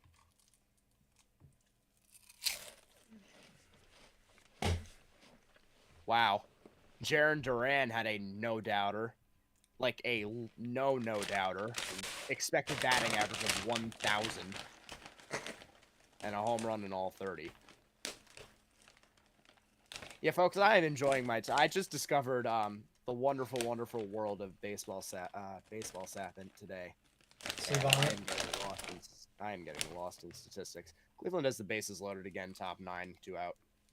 All right. Here we go. Here we go. Kreider's like, oh, Jesus, another period. Ah, shit. Here we go again. Turn on the audio again for me. And we are underway. New Jersey wins the draw. Goalies switch ends, and we are underway in period 2. Hischier trying to work his way in on Zibanejad, gets his way in, tries to make a pass out to the slot for Tomas Tatar. That wouldn't work, as Tatar was in front of the play. Tarasenko trying to play it up. He couldn't get past Nico Hischier. Jesper Bratt plays it cross ice for John Marino. He sends it towards the net. It was blocked by Adam Fox. Marino at the right bumper sends it to the top. Bratt, shot deflected, save it. It goes off the post. Rolled off the post. That was tipped up high, went down, and now the Rangers advance the other way. Zibanejad trying to work his way in. That puck deflects into the corner. Now Ryan Graves with it. He'll try and play it up. He can't successfully. Now he gets it to Hischier, left side. Bratt sends it in, and Trouba goes to retrieve it for New York behind the Ranger net. It's a good start for New Jersey. Sounded like it hit a stanchion. Mm-hmm. Puck goes around onto the stick of Jack Hughes in the low corner. He gets it to Palat behind the net. Keandre Miller on him. He drops into the corner. Now Hughes now at the top point. Works his way. Shot was blocked in front. Rebound. The one-timer off the stick of Dougie Hamilton was stopped. The rebound goes behind the net of that. Hughes now in the left bumper. That was a flop by Capo Caco. Great job. And now the Rangers can establish possession as Keandre Miller starts to play it up. Capo Caco with it, plays it right side. Hedl in the corner. He's checked by Kevin Ball. He is sitting on it. Kevin Ball gets a hand of it, trying to play for Palat. He can't. He's checked by Philip Hedl. He'll just shove it ahead to Jonas Siegenthaler. And what the hell was that? Palat now into the slot. His shot was blocked. It's going to be a penalty on us, almost certainly. No penalty. Oh, good puck possession there. Yeah, no penalty. Good puck possession by New Jersey. They're still aggressive in the offensive zone. Wow. Down the corner. Low. Timo Meyer's now in the corner, but he's double teamed. And that was a blindside hit. Rangers have numbers. Trocheck, pass to Lafreniere. Lafreniere shoots. Glove save. Akira Schmid. Rangers had numbers on that play. Trocheck on the right side got it to Lafreniere, took the shot at the top of the left circle, but Schmid says, no, sir. And 2:20 into the second period, we get a stoppage of play. Rangers will get an offensive zone draw. Talk about calm, cool, and collected. I mean, it just was absolutely... That's probably the calmest I've seen. And we're looking at a replay here of Hischier redirecting a shot with his foot, going back over. Here's the 2-on-1, and he just looks so calm in the net. And that's the right glove there. side that wasn't working in Schmid's favor all of not yesterday, but all game 6. Miles Wood now with it. He was a healthy scratch for game 6. He sends it into the Rangers zone. Shesterkin goes behind to play it. He'll play it in front of him. All the way around the boards. Now Adam Fox with it. He's got it up front. Zibanejad trying to play it ahead, but it had taken off his stick by Michael McLeod. Michael McLeod brings up on the right side. He's got numbers trying to play it in front of him. That was sent toward the net, and a save made Shesterkin. Rebound is deflected on net. Miles Wood net front, but that went behind the net. Ryan Lindgren takes it out, goes up the right side, gets it out. Now he'll go to chase. Barclay Goodrow dumped it in. Lindgren goes into the corner to play it, but it'll be taken by Hamilton. And now Jesper Bratt plays up. He's got Michael McLeod with him. That's Bratt starting to move in. McLeod couldn't get it. He's checked there by Kreider. Pass out in front to Tomas Tatar was stopped by Tarasenko. Now at the top of the point, the puck goes all the way out of the zone and into the neutral zone. John Marino recovers it and sends it in. Jacob Trouba with it behind the net, plays it to Chris Kreider in the right corner. And now going out of the zone with it, and Tarasenko bats at it to get it out of the zone. Skied up and knocked down by Ryan Graves. Devils try to establish again. Rangers have not been able to really get into the offensive zone aside from that odd man rush. And even when they were in the offensive zone, they weren't able to establish anything more than that. Yeah, Zibanejad and Tarasenko ran into each other. Tarasenko ran over each other. Speaking of running over each other, look at the Rangers fan in the bottom left. What the hell? Tarasenko in the corner. He's fought with by Meyer. And Tarasenko, Zibanejad gets cross-checked as he clears it out.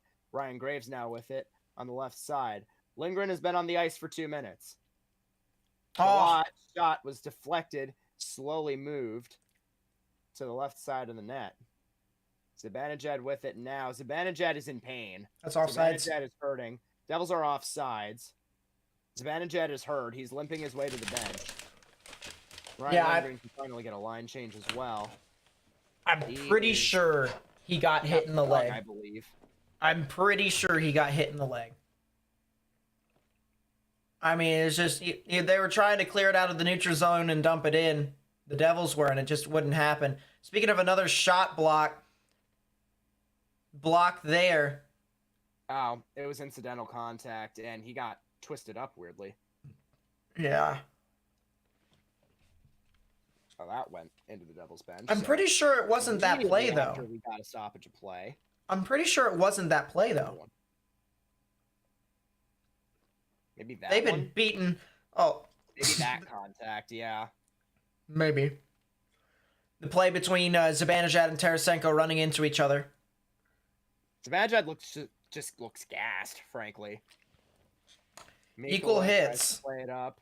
Rangers go into the zone, but not before it's taken by Dawson Mercer. Panarin holds it at the left point. He's in the offensive zone. Miller playing it down low. Hedl tries to get to it. What the fuck was that? Devils might have numbers if they hurry. Trying to break up his Timo Meyer, but he's checked by Kakko. Pass net front was deflected by Braden Schneider. Wide of the net, out in front. Saves to Sturkin. Rebound goes to the left point. Siegenthaler goes right side for Hamilton. Now Sharangovich looking, he shoots and it's blocked. Goes behind the net. Dawson Mercer with it behind for New Jersey. He's checked there and played it up and out is Nico Mikkola. There was no support there for the Devils. They had one guy in the corner versus the Rangers, too. Oh, good hit. Braden Schneider there on Nate Bastian. Really good reverse hit. Sent all the way down. Feel like we haven't had an icing in forever. No? We've had a lot of stoppage of play, I have no complaints about. Trocheck now steals it in the neutral zone, tries to break in. Trocheck tries to cut to the net, saves Schmid. Rebound is loose, and another save made by Schmid, and he finally covers the rebound. Schmid's rebound control there wasn't good, but the shots weren't all that powerful. As the initial shot from Vincent Trocheck got on, and he got his own rebound, Schmid getting ahead of both. Yeah, I have no idea who that defenseman was. Right there on that on the ice for that. It looks like it was either Ball. No, it was Severson. Severson took a very bad angle. And he got absolutely turned around by Trocheck by just using his body to his advantage. And it was just absolutely insane there. What? Twitter DMs. Oh, coolio. Shots are 3-3 in the second period. Shots are 10-7 in favor of New Jersey for the entire game. Fairly low shooting affair, but a lot of speed and energy going in both directions. Devils win the offensive zone draw for the Rangers.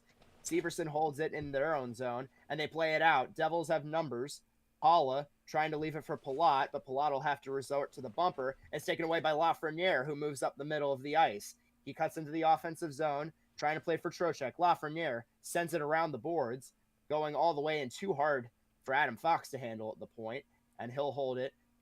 It was checked by Eric Holla, sent in by Vincent Trocheck from the neutral zone. Going to chase it into the corner is himself as well. And kept into the zone by Patrick Kane. Kane moving into the left circle. He looks, he shoots, it was blocked. Lindgren shot, deflects wide of the net. And getting to it there in the corner is Palat, and the near wall, rather, excuse me. And now that puck goes behind the net. Fresh off the ice with Barclay Goodrow, he comes in to save the day. But Eric Holla takes it back. That's the speed we were talking about of Barclay Goodrow. He plays with pace. Oh, yeah. Rangers deep in.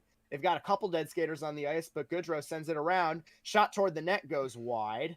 Getting it on the near wall is Trouba. He goes down low into the corner. Sent back around to the top point. This is Barclay Goodrow looking. Gets it left side. Lindgren looking. Shoots, and he missed the net. Deflects up and out of play. 12:49 to go in this second period. We are tied at nothing. Good chances going both ways. Schmid with a good save, Shesterkin with a couple of good saves, and some luck from the right post. We will return. Yeah, I gotta say, much better start for the Rangers here with this second period. At first, it looked so bad in regard to them trying to establish presence in the offensive zone, and then they just had that one shift that continued to sustain with Trocheck down in the zone. And it just continued to hammer on home and home and home again. I'll tell you what, if you're the Rangers, you got to continue to expose Ball and Severson's play because they are not playing well right now. They are playing atrocious. And anytime they're on the ice, Gerard Gallant has got to be thinking first line or second line to put out there. You mentioned earlier as to how I mentioned something about Goodrow. It wasn't this stream, but I'll tell the stream what I was talking about with Barclay Goodrow. I was saying back when the Rangers needed some inspiration that Goodrow should probably be put up on a line with Zibanejad and then someone else, all right? Someone else who can skate. Because the fact of the matter is Patrick Kane, Vladimir Tarasenko, and Artemi Panarin, those are not the guys right there that'll be able to generate you opportunities off of a forecheck. They just kind of meander around. They wait for the puck to come to them, and they're just not able to. They're just top six is opportunistic. I feel more than offensive, and I think that's what gets them into trouble because there's some instances to where they lose board battles because of it. They don't fight along the boards, and they don't actually try to get the puck themselves. The only time they do so is when the puck is out in the middle of nowhere and they're able to get it with full confidence. And that's the type of things that, in my opinion, can be dictated more as losing hockey. So you gotta be able to do something with that if you're a team. Fourth line taking an offensive zone draw out of the break. Because fuck them. That's why. Consider the following. Back behind the boards. Playing with pace. I mean, it is what it is. Moved up by Siegenthaler. Zone trying to send it in. Miles Wood with it now. He'll send it down low. Keandre Miller behind the net. He's double teamed. Miles Wood takes it away. He's double teamed. Penalty coming up on New York. Siegenthaler goes cross ice. Timo Meier tries to go into the slot. Rangers will touch up here. Tyler Mott touches it up. Power play coming for New Jersey as Meier was tripped up in the corner. I think it was actually a high stick. It looked like he was trying to stick lift Meier there, and he just wasn't able to get a stick. He missed it, ended up getting his face, and probably will get that 2 minute. And yeah, Wes McCauley, I think, is that 2 minute minor for Barclay Goodrow, I believe. Was that Wes McCauley? Yep. Yeah. It just looked like he was trying to stick lift there, and he might have missed and hit his face, but I'm not sure if it was actually. Nobody heard the mic. Yeah, that's Miller. That's Keandre Miller. It's going to be New York number 79 has 2 minutes for a high stick. But they're going to move the wrong guy, and that's one of our penalty killers, and that's a problem. Yeah, I think the NHL booth is actually going to. Yeah, and Wes McCauley just said, "Hey, get your ass over here." So the right guy will go to the box. Keandre Miller will sit. Devils will go to the power play, and we have Barclay Goodrow for the penalty kill. And I can't be the only one who actually doesn't really care for Keandre Miller's play, like at all. Like I know he's a guy that's just around as kind of filler. The last 20 games, and I would agree with you. He's much better in the first half of the season than he is now. Rangers win the draw cleanly. Ryan Lindgren plays it off of Chris Kreider, who plays it out of the zone through Jack Hughes. If you're the Devils, you got to start playing with pace here with this entry. Starts with a slingshot. No, it doesn't. And they fake the slingshot. That's how you get in the zone right there. Wow. And that is not how you... I don't know if Jack Hughes needs a sharper skate or what, but he's having some problems, evidently. Hey, that line on the trapezoid is slippery. All right, I've seen it multiple times trip people up. Slippery. Yeah, I mean, that just happens. That is offsides. That's offsides. Yeah. That they tried the slingshot there, but just a little too far. Yeah. In front. Yeah, it looked like they did really well with that fake slingshot there to start it out with, but this time they just kind of tried to skate through everything and it wouldn't go. So, by the way, if you're enjoying the content so far, please be sure to hit that thumbs up button down below and even subscribe for more pain and suffering. Because that's what we're going to be dealing with here in a bit. All right. Holla for Bratt. He moves in down the left boards trying to play it for Holla, but it was taken away. Barkley tripped up, and a penalty coming up on New Jersey. Mott brings in, goes behind the net, delayed penalty. Shesterkin to the bench. Rangers with the extra attacker on. Mott takes it out of the zone. Smart. Trying to kill off as many of those penalty seconds as they can. Very smart. And they'll finally touch up. So 50 seconds left to go on the power play for New Jersey. We'll play 4-on-4 for those 50, and the Rangers will get an abbreviated power play. Bratt's getting a trip. Yeah, I mean, that was smart by Tyler Mott. He took the puck, he started skating away with it, and he just started to kill as much time as he could. Videos, I think it was Ottawa, Detroit. Yeah. From many, many years ago, where there was basically a delay penalty right off the start of a power play, and they just stalled. That's a high stick. Stalled and stalled. Okay, that's a trip. Yeah, that's a trip. That was also a high stick, though, so. No. Yeah. 4-on-4 for 50 seconds. Here in the Pebble. Rangers win the draw. Schneider gets it left. Lindgren going down low, sends it around for, this is Trocheck. He takes it out to the top. Kane trying to drive down low. He does. Kane skates around Dougie Hamilton. Leaves it. Schneider. Trocheck to Kane. Kane now to Lindgren, excuse me. He sends it toward the net. Deflected off of Siegenthaler. Puck is loose. Schmid controls. Lindgren just threw it on net. Awkward deflection there as Siegenthaler, wrong place, wrong time. But no harm, no foul as Schmid covers it up. That hit the back part of Siegenthaler's leg there. No, I thought it hit off of the back part of his leg, and it sat there, and that's the reason why he's crouching. Yeah, it hit his left leg, the inside part of his knee, and finger probably. Yeah, caught him in the leg. Really? Because he knows that if he covers the puck in the crease, it's a penalty shot. So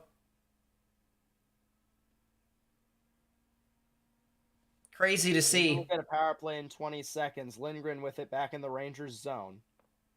Zibanejad behind. Now to Fox. Rangers organizing as they prepare to go on the power play for 1:10. Fox with it. He's checked by Palat. Almost a turnover there. Kreider takes it back. Wow. And Palat takes it right back. Pass out in front. Wow. Save rebound by score. He didn't even shoot that time. Goal. Michael McLeod on the turnover in the low corner. Bad mistake on transition by the Rangers. Adam Fox with a sloppy play. Kreider couldn't corral it. New Jersey leads 1-0. And that is the forecheck there on the penalty kill by Tatar and McLeod. I mean, look at this. Fox tried to get it off of the boards. He couldn't get it. It went off of the stick there. Palat goes back up. And then Kreider tries to get it out. He gets it stripped. Palat with a beautiful saucer. He just carries it over. And what a pull by McLeod to get it around the right pad of Shesterkin there. And look at that pass from Andre Palat. That is a heck of a play right there. And that's a good way to start the game with its first goal. Rangers on the power play. They have a chance to steal the goal back. Zibanejad sends it down low, going to chase this Kreider. He goes behind the net. Panarin lets it go past him, goes to the point for Fox. Fox to the right bumper for Panarin. Back to Fox. Fox to Panarin. At the right circle, back to the top point for Fox. Right side, Panarin. Panarin looks. He shoots, save. Rebound is loose. Tarasenko tries to get to it. It's corralled by Hischier and cleared out of the zone. Shesterkin trying to play it up. Errant pass. It goes onto the stick of Graves. And now a 2-on-1.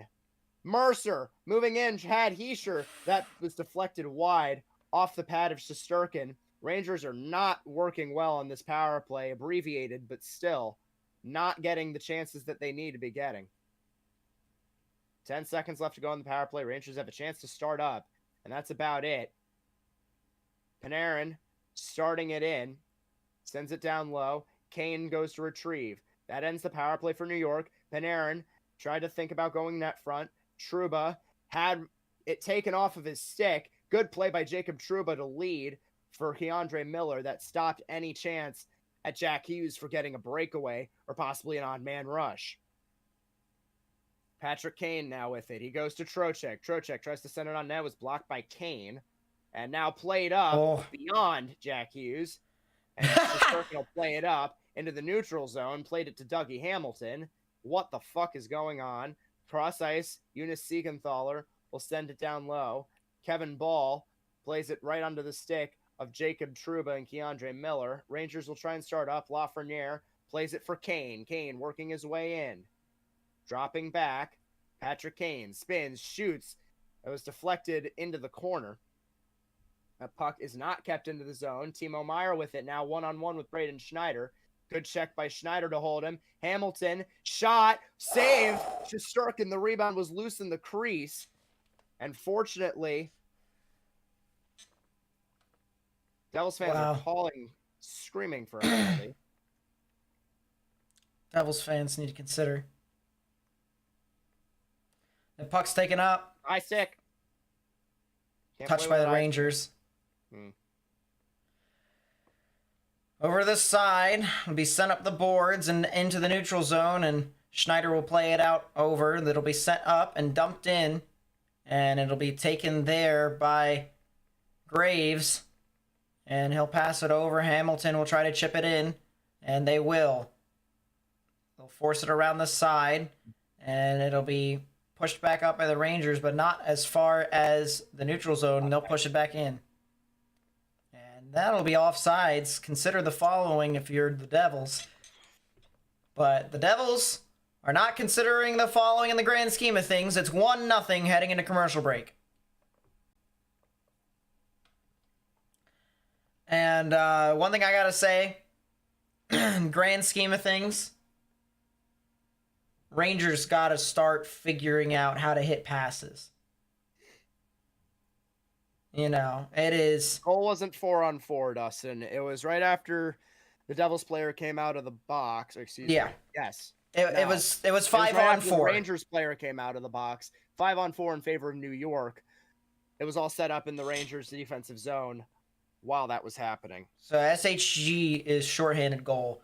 But man, I got to say... that is not what the Rangers needed after the Devils scored, because they just could not hit a single pass. I mean, they just looked really sloppy. They looked shell-shocked. And they got to fix that. I mean, we're talking 7 minutes, 11 seconds left here to go in the second. I mean, this is an elimination game right here. You obviously know that you got to respond.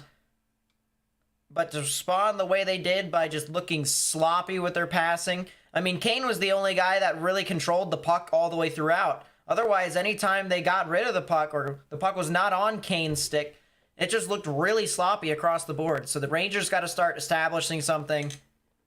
They got to keep the puck in the Devil's zone. Because if they don't, I mean, it's going to be very difficult for them to win this game. Very difficult. I mean, we're looking at the replay here. I want to mention as well, Rangers also could have easily been down 2-0 at this point. Puck was loose in the crease for a good 2 seconds here. We're going to show the play here. Tomas Tatar was behind the play because he got checked, and he was trying to get in the middle of the crease for a different opportunity. But as it stands, 1-0. 7 minutes to go. Keandre Miller has it behind the Ranger net. Rangers got to find offense in soon. Shots are really not... Oof. Sorry. Trouba in the near corner is fighting against Tatar. Be put back into the corner there. And it'll be kept in there by Graves. Graves will try to scoop it out and through, and it will go. And it'll be sent over to the middle. Shot by Heischer, and it gets blocked. And down goes Miller. And it'll be held there. Trouba with it on the right side of the net. Rangers have over double the block shots of New Jersey. Savanajad sends it down low into the corner to the right of Akira Schmid. Going to play it is John Marino. Ryan Graves tried to play it along, but he was met there. Fox sending it down low. Panarin down low behind the net. John Marino playing it for New Jersey. And Palat now playing it out for New Jersey. Eric Hall unaware of where it is. And the Rangers get it right back out. Fox, he's being double-teamed there by Palat. And they get it up. Trocheck trying to break into the offensive zone. He can't. Save made by Schmid. Trocheck was pushed down at the end by John Marino. Now we're getting some scuffling in the corner as a result of that play. And Trocheck just baseball swung Schmid's glove. I mean, just tried to jar it loose right at the end there. Clearly covered. Wouldn't be surprised if there was actually a penalty here, but they're not going to do it. The ref's just going to give him a you can't do that anymore or else we're going to give you a penalty kind of talk. So, yeah, we're looking at that. Wow. It's a heck of a block shot by Miller.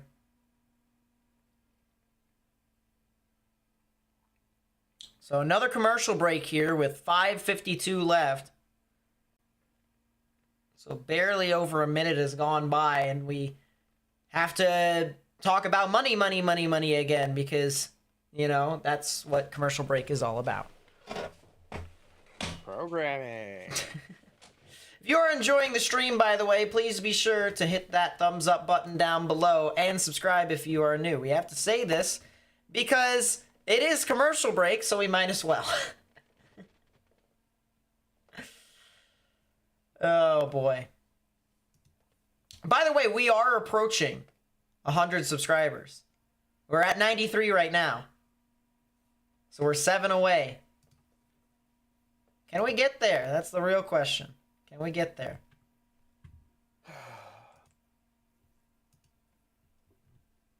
So,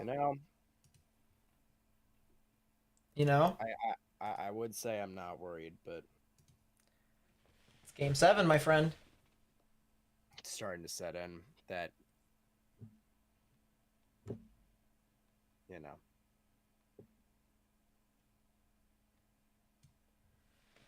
Listen, I mean, you still got 25 minutes, actually north of 25 minutes left. It's still got a bit of time. Gerard Gallant needs to be talking some shit into his players. There's still a lot of time. Get the full team t-shirt of the No Quitting New York. Fuck you. Speaking of money.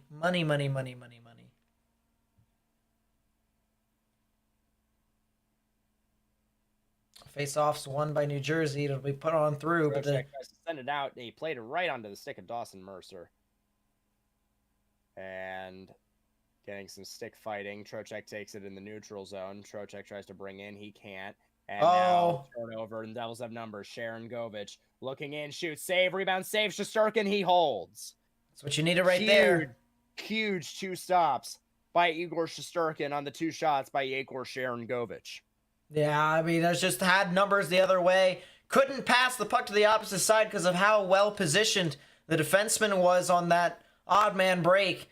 And you can see on through that, I think that's Lindgren with very good positioning, trying to prevent that backdoor pass. And Sharon Govich had no chance left, or no option left, I should say, besides to try and get it past Shesterkin. Hughes wins the draw, has it on the bumper. Top point ball. He looks, he shoots it, never got to the net. It was blocked in front, and the Rangers can play it out. Rangers might have numbers if they hurry. Hedl goes right side for Kakko. Kakko trying to play for Hedl, and they couldn't get this needle threaded on the pass. Trouba sends it on goal. Save made by Schmidt. He didn't know where it was. Kakko turning, shoots. He missed the net. High and wide. Trouba sending it towards the net. Saved by Schmidt. Rangers are getting shots on goal now. Kakko gets it to the top point. Miller. He looks, gets to the left side. Lafreniere shoots. Save made Schmid. No rebound. Rangers got a good few shots there on that offensive zone time. And they got to do a lot more of that in order to look to get rebounds on Akira Schmid, which has been his biggest weakness all series. And you know what? That was the kid line right there. The kid line generated some opportunities for once in this entire series. And that's what you need. You need more opportunities like that to put New Jersey on their heels. That right there, if you can get a goal out of the kid line, I'm telling you right now, that is going to be huge. Top line on for New York. Shots are even at 16. Zibanejad wins the draw. Mikkola tries to send it in, but he couldn't, and it'll go onto the stick of Nico Hischier. Tries to drop it for Jesper Bratt. Got a little bit too cute, and the Rangers will take it back. Braden Schneider now within the defensive end, trying to send it up. Speaking of getting a little bit too cute, goes all the way down. Schmid plays it all the way around. Puck goes all the way out of the zone, now cross ice. Marino looking, trying to cut to the net, and he was stopped. The rebound goes in. Wow. Tatar deflects it in. It was just, it was sent into the corner. Marino just went to go retrieve it in the corner, and then Marino sent it back out front. Tatar was in the right place. Shesterkin was down. And it's 2-0 New Jersey here. My goodness. And it's that Tatar line, too. That Tatar line has been generating all the opportunities. So I'm looking at the replay here. Marino just went into the corner. He went and tried to do it all by himself. He missed the net, went back in the corner, put it all the way out back in front for Tatar. And Tatar was just in the right place to just smack it home. Look at this. You can see Shesterkin was down. He never was able to get back up. What the fuck are you doing, Nico Mikkola? Why are you... That is some good play by Marino there to try and push it on through, and that's a 2-0 lead for the Devils. Pushed into the corner, and it'll be sent around, and it'll be fired around this time, and just the Rangers can't get anything going. Fox pickpocketed. It's sent back the other way, and now it's Meyer, far side blocked. Pass blocked. Taken again. Now Sharangovich out in front. Trocheck trying to bat it out. Panarin plays it up the middle to Trocheck. Right side Fox. Kane, he tried to pass. Deflects behind the net. Fox is there behind the net. Checked by Hamilton. Kane there. Trocheck going as well. Siegenthaler with it now, starting up the left side. He's got numbers. Drops it to Haula. He shoots. Save. Rebound is cleared out. All the way down. Patrick Kane going to retrieve it. He shoots. Wide of the net.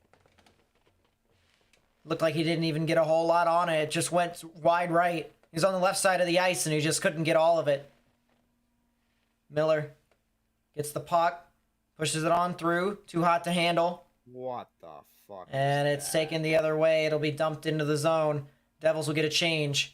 Miller retrieves it behind the net, and he'll survey his options. He'll skate it through the neutral zone, looking, diffs it off to Trouba, and he'll dump it in the zone.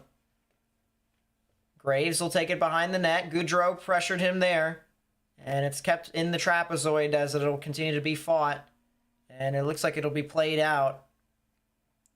And Devils get it out in the neutral zone.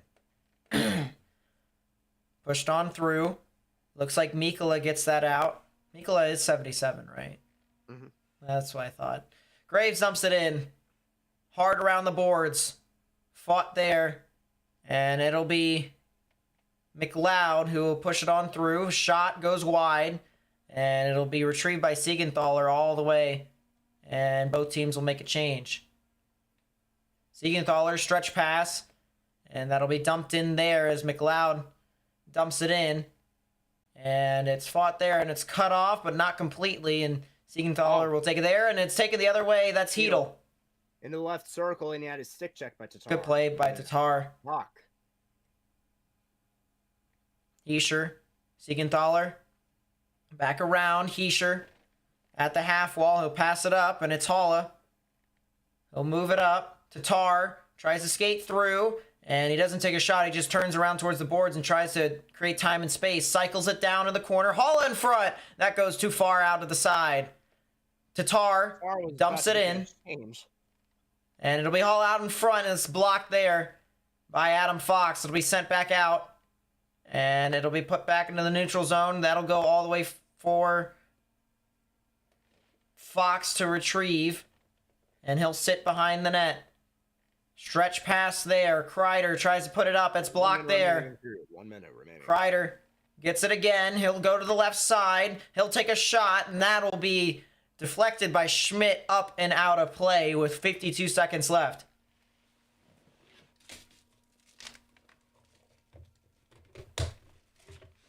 Face off is to the right of Schmidt. And we have... Great to know this team really cares. Kreider, Tarasenko, Zibanejad, as well as Trouba and Miller out. Haula, Palat, Graves, Marino, McLeod out for the Devils. And face-off will be won. Oh, but he almost shot it on his own net. Marino tried to play for the Rangers there for a bit. And the puck will be sent around the boards, and it'll be taken by Trouba for their shot. That'll be redirected wide. Deflected wide. Net front. Up top, Zibanejad puts it down low. Kreider behind the net. He's guarded by Graves. Kreider decides to go right, but he's stick checked there by Ryan Graves. Held there in the corner before it comes back out. Trouba thinks about it. He'll send it back down low. Kreider out in front. The pass is deflected out of the zone. 20 seconds to go. Miller retrieving it, getting it right to Trouba. Trouba sending it into the offensive zone. Graves going down low to retrieve. Around the point.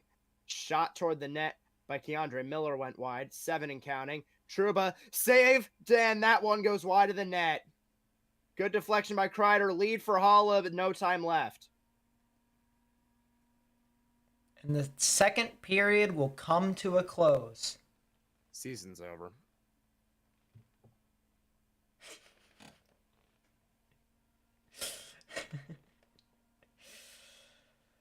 $40 minutes done, and that's a strong redirect there. Wow, what a redirect. Look at this replay here. Trouba tries to get it through, and Tarasenko tried to get that redirect, and it just hits the outside part of the net. Look at this. Just squirts through Schmidt and goes out wide. What a save by Schmidt on the redirect to Tarasenko. And so 40 minutes down, 20 minutes to go. Devils up by 2 here at the Prudential Center in Newark, New Jersey. Will the Rangers be able to come back from the 2-goal deficit? As you know what they say in hockey, a 2-goal lead is the worst lead in hockey to have. Not when you're playing the New York Rangers.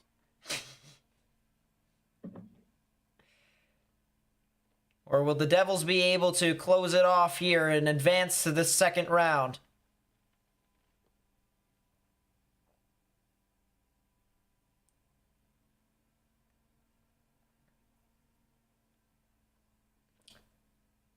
So do you want to say anything, Morgan, or do you want me to say stuff first?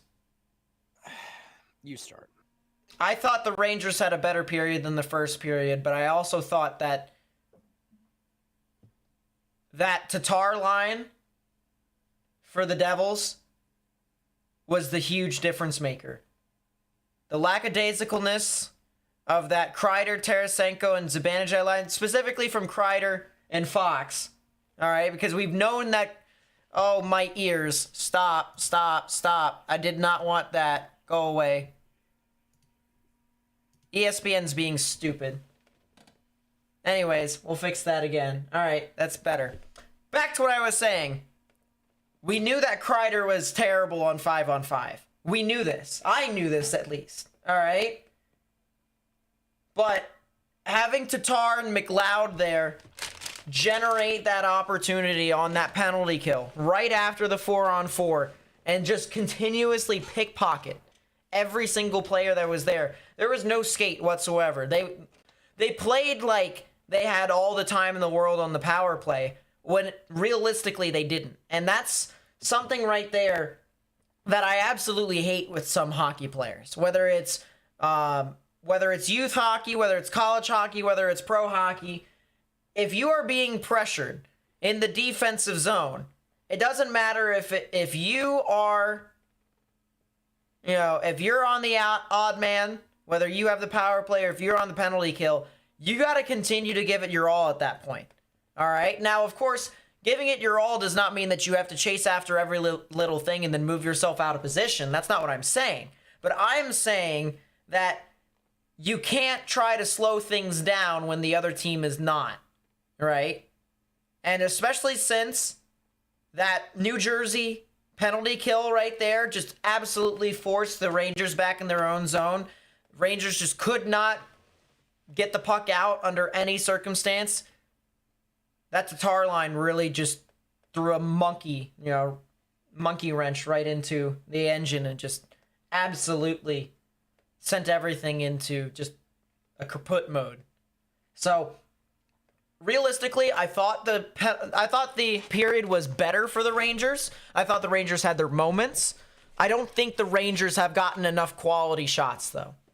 You started to see that towards the end of the period where the defense started to get shots from the point. You started to get some redirects. You started to have people skate wide and generate time and space. But the fact of the matter is there has been no quick puck movement whatsoever from the Rangers. And because of that, you haven't been able to move people out of position from the Devils, especially since you already knew that the Devils were a fast-paced team to begin with. And because of that, you are lacking right now in that department. You are being outplayed and outskated by a team who clearly is much younger and is a team that looks like it wants it. Even though we know that the Rangers, let's put it this way. Every team, once you get to this point in hockey, you obviously want to win. But how you're actually dictating your play into whatever you have, it can be perceived as not wanting it. And because of that, it looks like the Rangers don't want it. It looks like all this stuff that they are playing for, at that moment, they're not playing it for the right reasons. And because of that, it's just, it is not looking good for the Rangers in regards to those timely moments. But other than that, Devils played the same exact period that they did in the first period, except that the Tatar line got better. So, I don't know what more you could ask for the Devils besides maybe that Hughes line can start to pick it up. But I mean, having Haula, Palat, and McLeod, not a bad idea. Not a bad idea at all. Especially since that's the line that, has been generating a lot of the opportunities. Yeah, I mean, it's hard to disagree with that. So, that's my thoughts there. Rangers need more quality opportunities. They're just shooting the puck and expecting it to go in. There's been a couple instances where they've had those redirects. They've had the pucks out in front. That opportunity right at the end of the period. Tarasenko deflection on net. That was good. Yeah. Need more of it. That's the only time that we can think of that the Rangers have actually gotten. With shots, make them uncomfortable. Get rebounds. Yeah. Stuff like that. And I also got to say here real quickly, Ryan Graves is the best defenseman on the ice. Right now in this game, he is playing like he's the best defenseman on the ice. Tuggy ain't got shit on what Graves is doing for this team right now. Well, and I'm even talking about in total. Adam Fox has played like garbage in some instances, and he hasn't had one good instance of him playing good besides maybe one offensive keep-in, right? Lindgren's played really good defensively, but he hasn't been playing offensively. And then you can list all the other guys for the Rangers that play on defense, and they don't hold a candle. So Ryan Graves right now is the best defenseman on the ice right now for both teams. We just don't want. And, no disrespect to Graves whatsoever, because he is a good player. He's a strong top 3 defenseman. But you would expect that to be Hamilton or Fox, or maybe a couple other guys, and not him. So credit to Graves for having a stellar game so far. All the block shots that he's had, all the times in which he's tied up guys in front and has moved them out of the way for Schmidt to see. I mean, it is a clinic in how you should play defense in the defensive zone, and actually, just clogging up that neutral zone and being able to step up into the play in the offensive zone.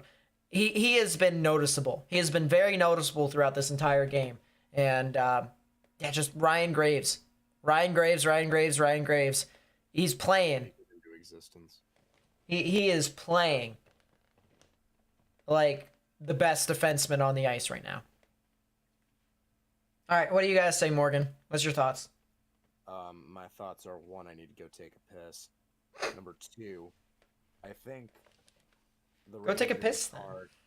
Nah, I'm gonna speak my mind first because otherwise I'm not gonna fucking remember. There's that beautiful Bjorkstrand goal from the God, pain and suffering. Why did we have to trade him? Fuck, man. Why? God, why? All right, you know, like, I don't understand. Why would Jarmo Kekalainen do this? I'm gonna continue to complain until Kingdom Come. You talk about it to the stream when I leave in a second. I suppose all I'm trying to say is the Rangers need to want it more. Because right now they look like a bunch of veterans who have won shit in the past and don't really care.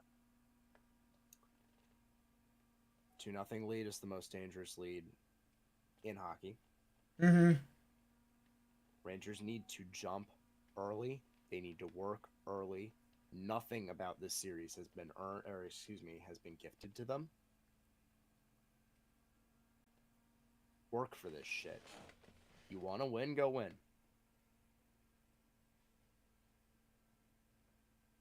And frankly, if the Rangers do decide that they want to score some goals, doubt they win in regulation. We're probably going to play overtime if the Rangers win. Yeah. At this point. And I don't know if I have that in me to do. But I suppose we'll find out. They lose in overtime, you are absolutely going to die inside. If they lose in overtime, that may be. Sorry, environmental science teacher. I am failing the exam tomorrow. I'll be back. Yeah, I mean. God fucking damn it.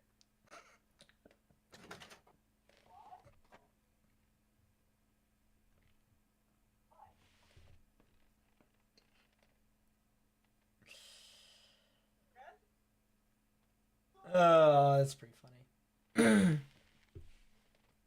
All right. So Morgan said I could talk about Oliver Bjorkstrand. I'm actually a Columbus Blue Jackets fan.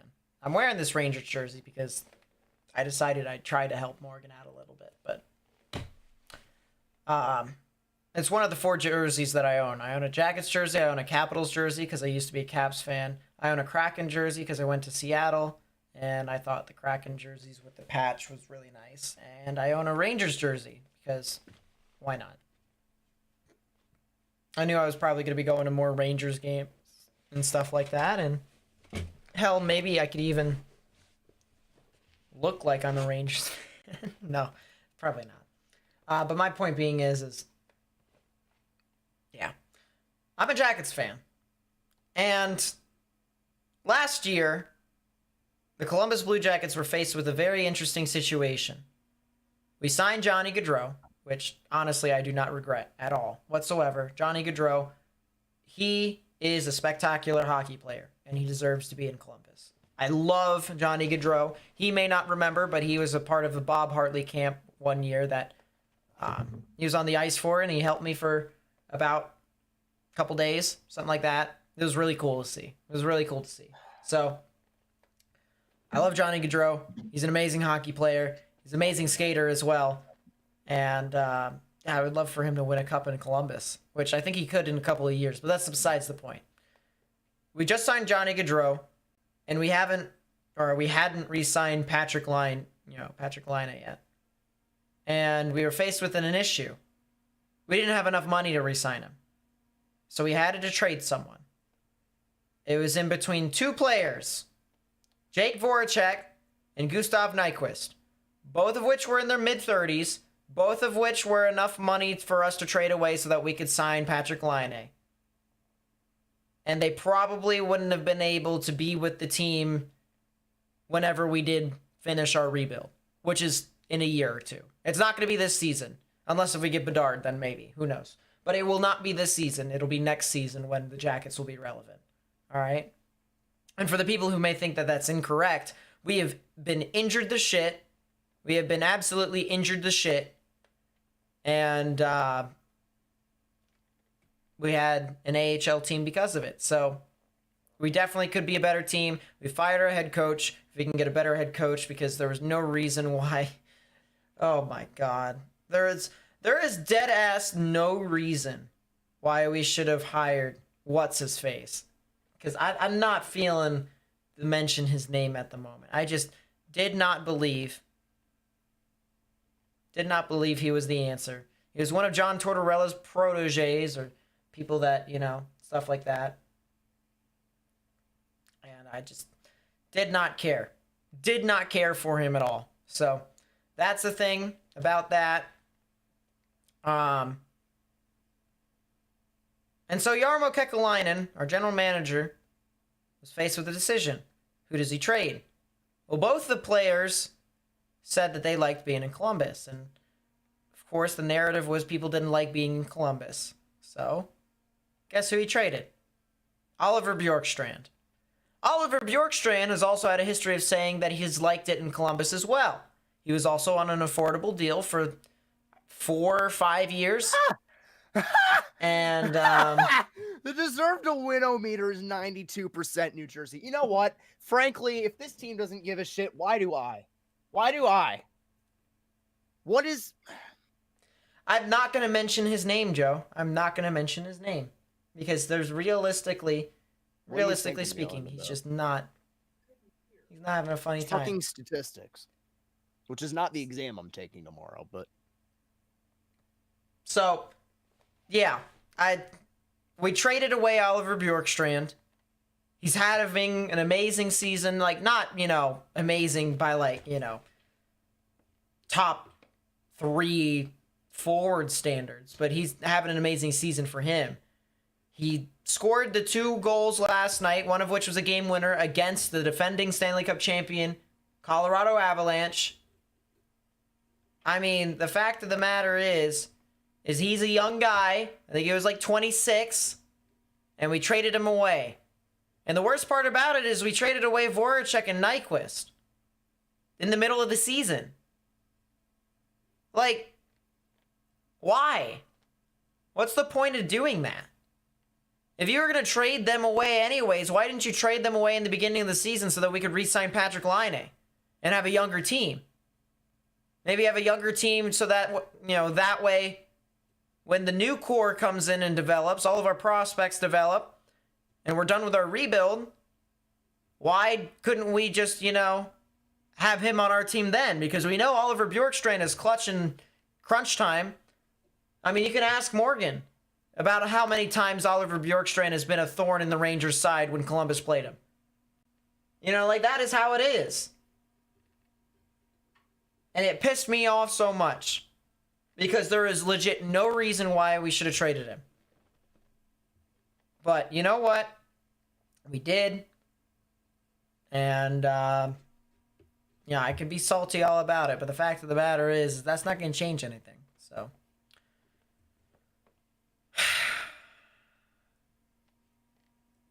Very sad. I'm going to be pretty sad next week, too. You guys should come back on May 8th for the draft lottery to see if my Columbus Blue Jackets actually get anything. Can we get a top 2 pick? Please, Lord, get us the number 1 overall pick so that way we can get Bedard. But number 2 is not bad because Fantilli is not bad either, so I like Fantilli too. But please get us Bedard. We need Bedard. We have lost to all the shitty teams. The Anaheim Ducks, I'm pretty sure, are purposefully tanking. I'm positive they are purposefully tanking. We have lost to them twice this season. We lost to the Blackhawks this season. We lost to the Flyers this season. We lost to the Sharks this season. Like, come on, man. Please give us Bedard. We need Bedard, man.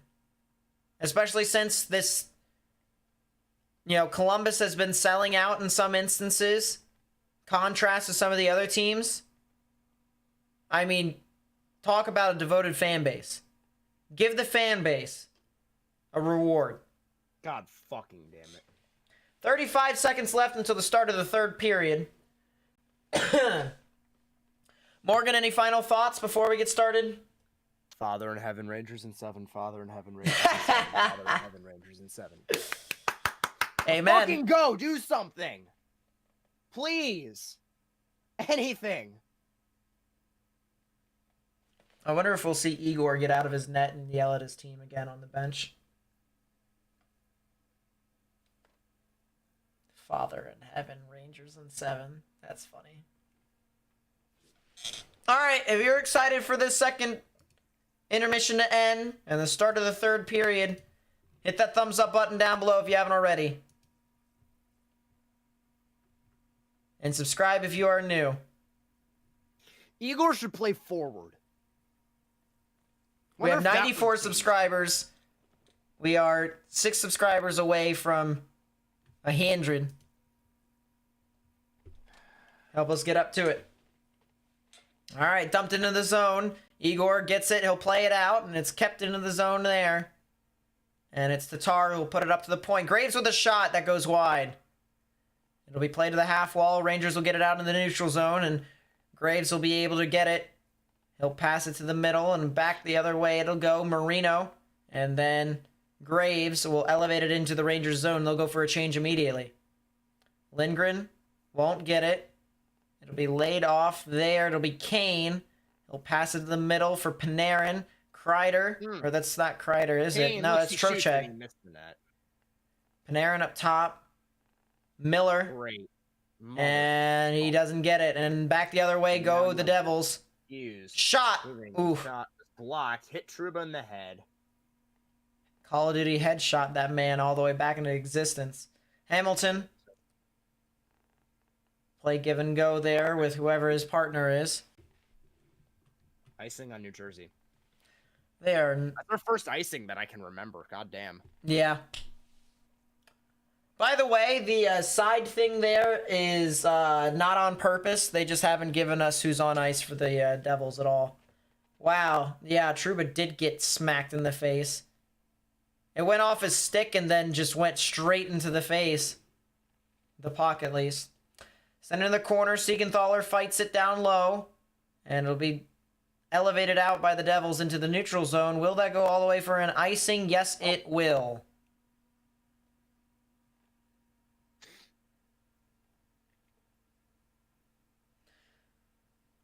Gerard Gallant is considering.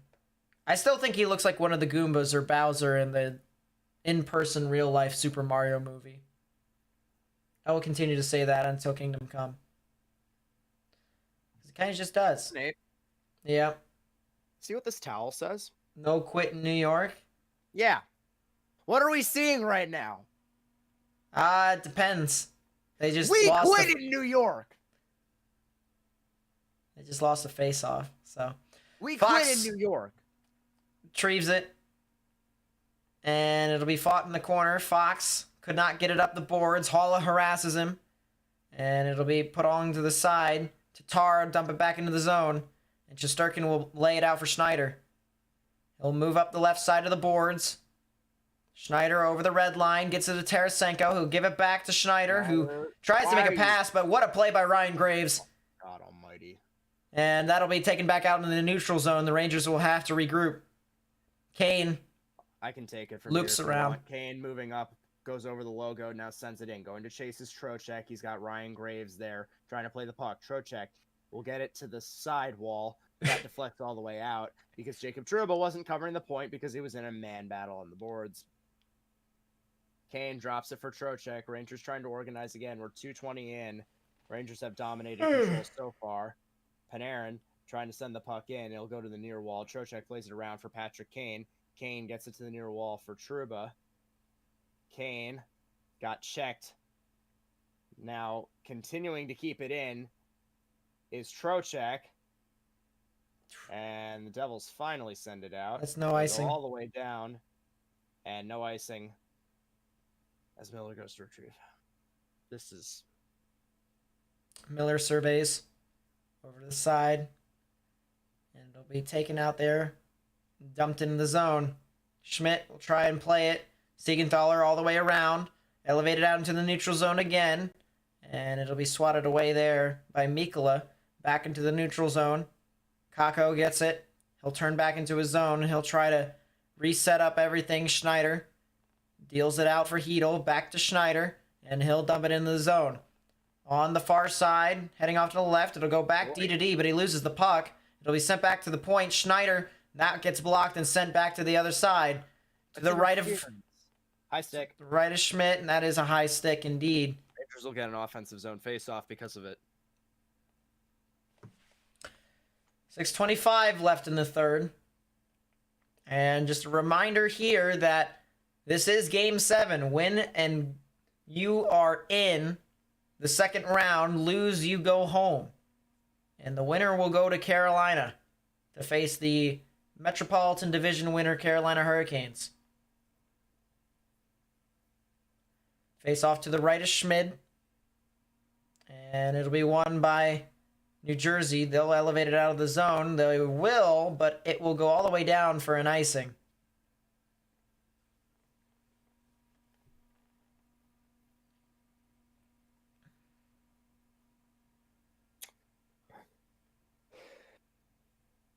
Well, y'all, if you're enjoying my pain and suffering, please be sure to like the stream. Hit subscribe now if you are new. Turn on notifications because we're going to be doing these a little bit more frequently. Especially with the Knicks tomorrow. Knicks tomorrow, draft lottery. Yeah. A lot of stuff happening right now. That is another puck that goes too far, and that will go all the way down for an icing as well. Fans don't like the call. Fans.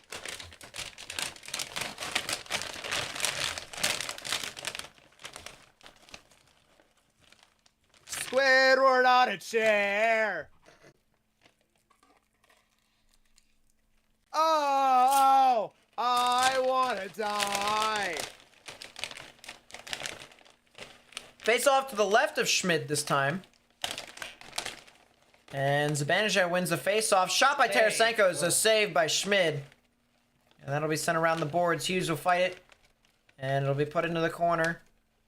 And thrown around. That will be tried to be kept into the zone by Fox. It doesn't go. It'll be sent and skied back into the Rangers zone. And because of that, Lindgren will hold and hand it off for Miller.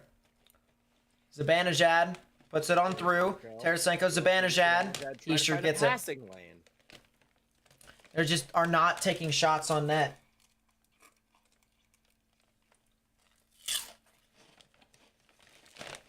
Behind the net it goes. Notably Trouba. He'll skate up. Kane will redirect it into the zone. And he still has it. Over the middle, shot saved by Schmid. Off of the pad. Trouba there found him in the middle of the slot. Schmid was ready for it. Skate. Or the middle. Oh. Yo! He pushed him in.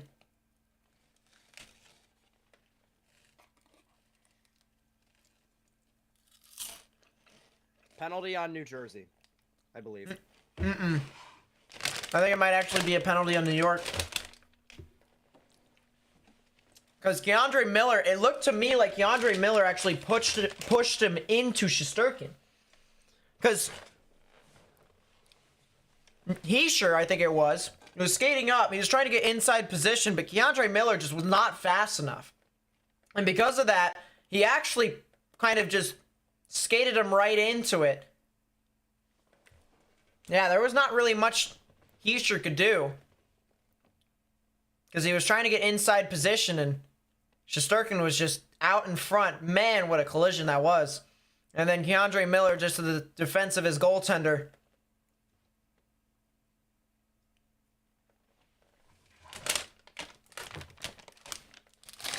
Yeah, I didn't see anything illegal with that, honestly.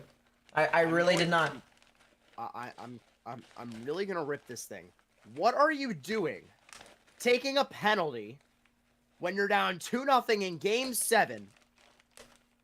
Devils score and it's over. Devils score and it's over. Face off won by the Devils.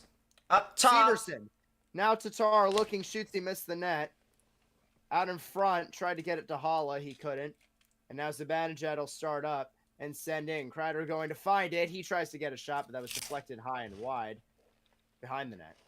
Kala, he's checked there. Zibanejad met out in front. And the Rangers being aggressive on the penalty kill so far because we have nothing else that we can do. Timo Meier skates through. Oh my God! He got fucking killed. He got fucking killed. He doesn't know. He doesn't know where he is. No, that's not Jack Hughes. That's Timo Meier. That's Timo Meier. He doesn't know where he's at. Timo Meier is on a different planet. Oh my God. What a hit. And honestly, I honestly thought that was going to be a penalty because his elbow was right in his face. Good night.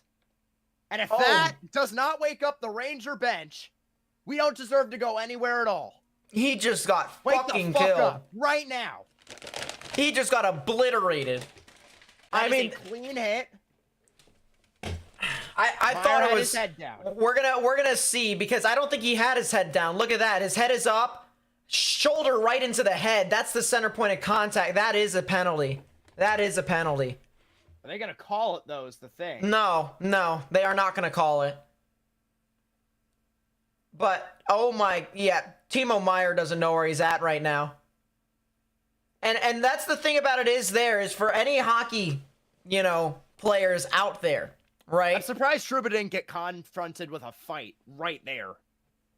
For any hockey players, that's what happens if you try to dangle through everyone and you have a physical defenseman like Jacob Trouba out on the ice. Because he will obliterate you if you try to skate through everyone. He's not one of those defensemen that'll just stand up and let you dangle around him. Trouba's going to lay you out.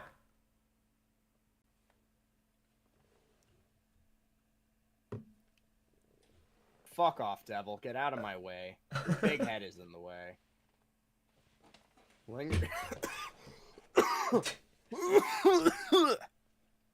Bless you. Mott tries to send it down low. Palat being chased by Goodrow behind the net. Rangers being aggressive on the penalty kill. Goodrow tried to send it into the slot, but the pass was deflected off the stick of Jack Hughes.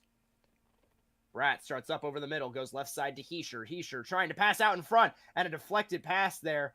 And Zibanejad will get to it and be able to get it out of the zone. Clear all the way down. Rangers can get a change.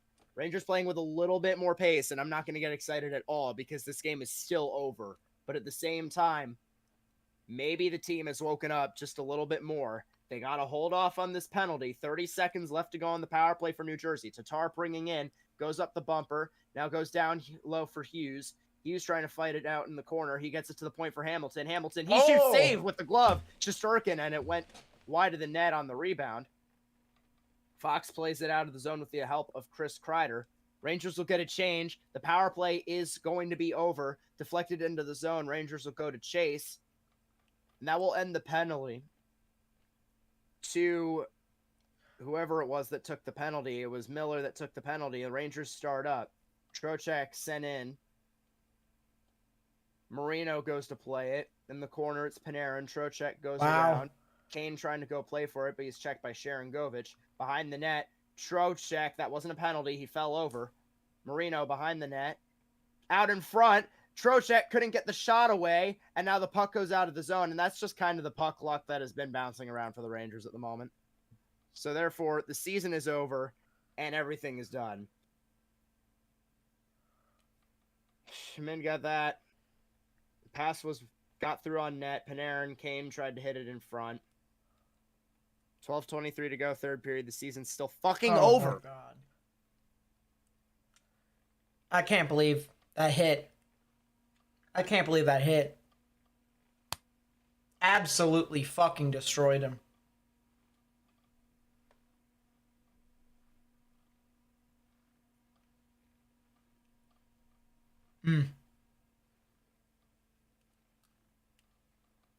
I mean, he really was sent to another dimension. He was sent to the doom dimension. And I mean, my God.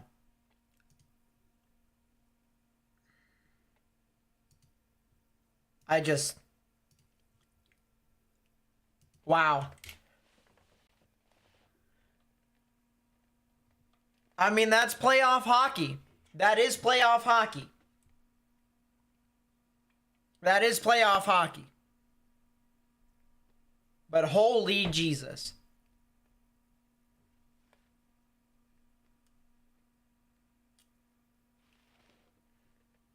Yankees have been relevant for a while. It's time the Yankees need to step down and, know their place.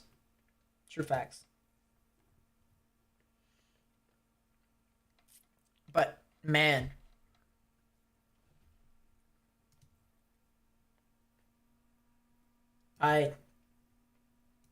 Wow. It was a thunderous hit. And Jacob Trouba is known for making those types of hits.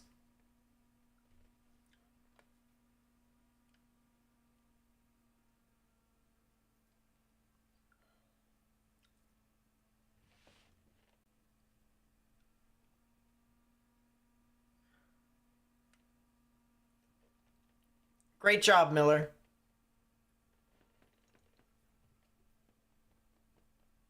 God, yeah, that is a penalty.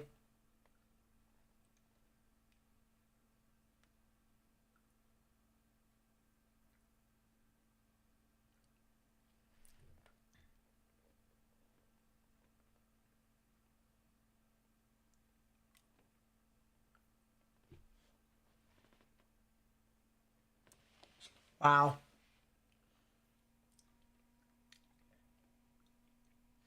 Face off to the right of Schmid. Do something. I dare you. Do something. Score a goal. I don't know. You don't know?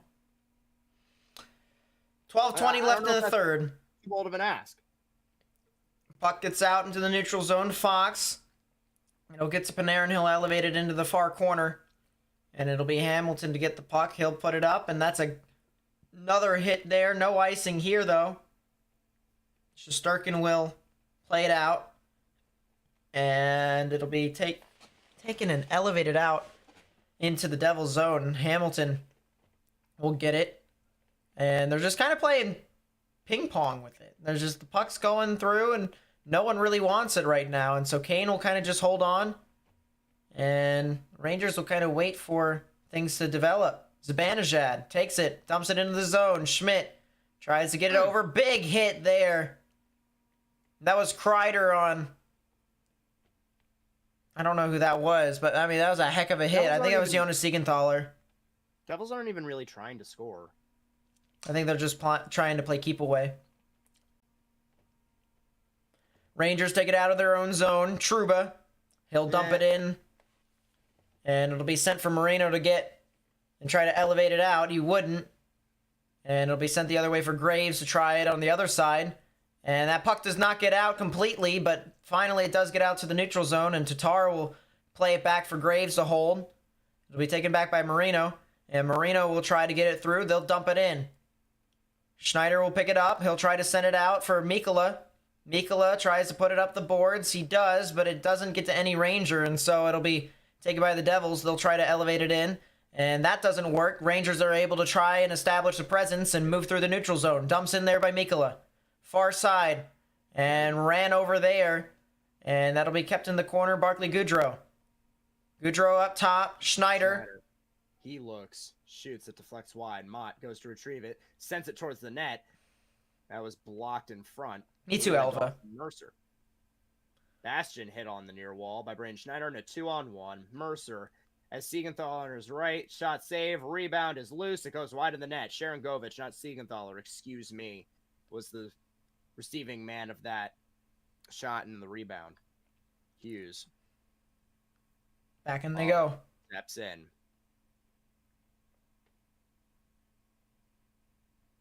Behind the net. It'll be Holla. Plays it there, Kako. Lafreniere. Sends dumps it in the zone. We go to Chase. This isn't going to work. Ooh, shot goes wide by Miller. And the puck's elevated out. That will more than likely go all the way down for an icing, and it will. So face-off will come back down in front of Schmid. This team is atrocious. 9:27 left here in the third. Time is starting to run out if you're the Rangers. You're looking for a goal to be scored here within the next 3 minutes.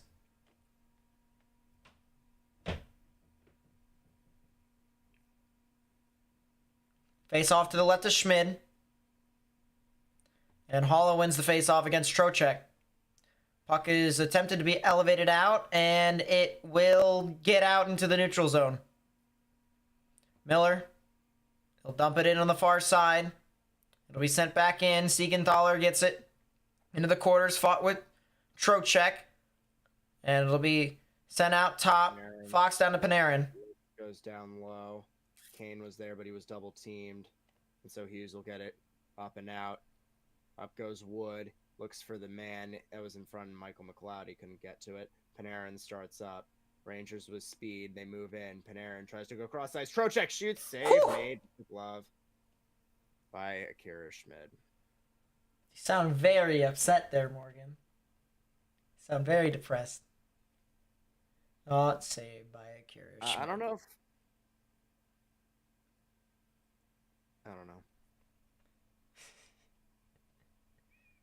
I don't know if I'm upset or disappointed. I just feel let down.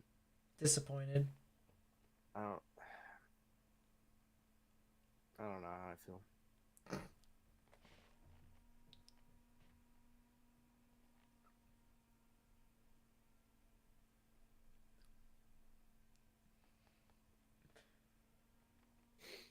The one thing I will say is fucking disgrace. What a fucking disgrace. And I have to watch the Knicks tomorrow night. Fuck me.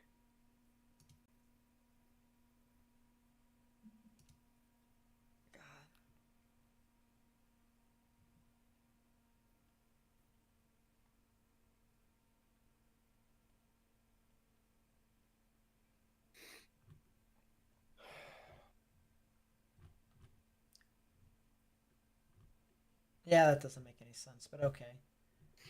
NHL scouting refs said that that was a legal hit, which I am not sure about, but you know. Okay.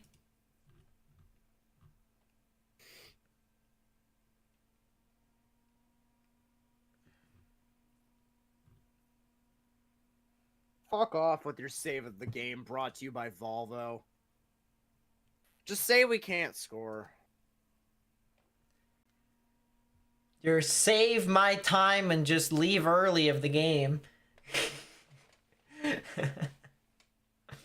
I'm so glad I didn't go.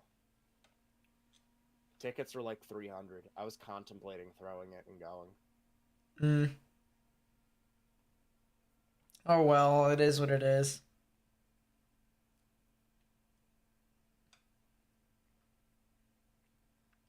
Face off to the right of Schmid. It'll be McLeod versus Kreider at the dot. And McLeod wins the face-off. Wow, Rangers just continue to be dominated at the face-off dot here. More things change, the more they stay the same. Rangers have more third period shots than the Devils, 5-3. Doesn't matter. But none of them have been real quality. Rangers try to take it out in the neutral zone. They do. Tarasenko cuts across the middle. And he tried to generate something there for Fox. It just was offline. And so that goes into the corner. Up top. Shot. Save. It actually gets blocked. And Heischer will take it up. They'll move it over. Bratt leaves it for Heischer. Tried to pass it for Bratt. That was tipped wide of the net. Bratt into the slot. Palat shoots. Blocked. Rebound blocked again. Palat sends it down low. And what the butt cheeks was that? Fox goes into the corner. What Jesus? What Jesus? Dumped into the zone. And the Devils will try to establish a forecheck here. Rangers take it back out. Kakko moving on through. Hedel. Into the corner they go. Back behind for Lafreniere. Be fought into the corner. Kakko will get it. He'll try to send something for Lafreniere. It doesn't go. Kakko back around again. Lafreniere in front. Oh, and the shot is whiffed on by Hedel. That'll go back up to the point and back into the corner. Kakko fights for it in the corner with Siegenthaler. Hedel with a shot! And it'll be a good save there by Schmid, and nothing more will happen with the exception of some few extracurricular from Kakko. If you're enjoying this stream, by the way, please be sure to hit that thumbs up button down below and subscribe if you are new. Especially if you want to enjoy more pain from Mr. Wonderful right there. Because he's loving life, I can tell. You just don't have any teams to be in pain over. Football isn't for another 5 months. Hey, the Orioles could suck in the playoffs. If we get to the playoffs. That is if we get there. Face off to the left of Schmid. And it'll be Trocheck versus McLeod. And sound the parade, the Rangers have won the face-off. And it was blocked. Puck is elevated to the blue line, kept in there. Dumped into the corner and sent the other way. Panarin in the corner up top. Schneider, he tries to keep it in. And it's fought there on the half wall. And the Devils are able to get it out. We're just not on the... Fox. We're not. Dishes it out. Schneider puts it to the side. Kane. He'll dump it into the corner. Ball fights for it. Heischer. And it'll be attempted to be kept in. And it won't go. And so Keandre Miller will dump it back into the zone. Marino will elevate the puck in and out into the Devils bench. And so there will not be a penalty. If that went out into the crowd, we could be talking about an opportunity for the Rangers to cut the deficit in half, but that ain't the case. And with 6:21, we have a face-off to the left of Schmidt.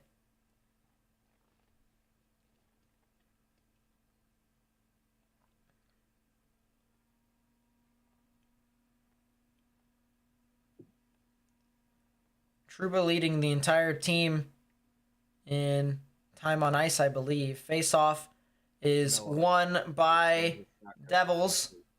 Into the corner. Or no, it's one... Plays it up and out. Keandre Miller controls for the Rangers. Play it up to the wall. And a turnover. Heischer plays it to Marino. Marino sends in. Goes behind the net. Trouba behind the net with it. Plays it to Tarasenko. Rangers start up. Drops back to Trouba. Trouba with it now. Bringing in well. Dumps it down low. Graves has it now down, battling with Trouba. And take away. 2-on-1. Now 2-on-1. Hughes, he's got Holla on that side shot. He scores. Eric Holla with the assist from Hughes. And that might have been the dagger. With 5:33 left in the third period, Devils extend their lead 3-0.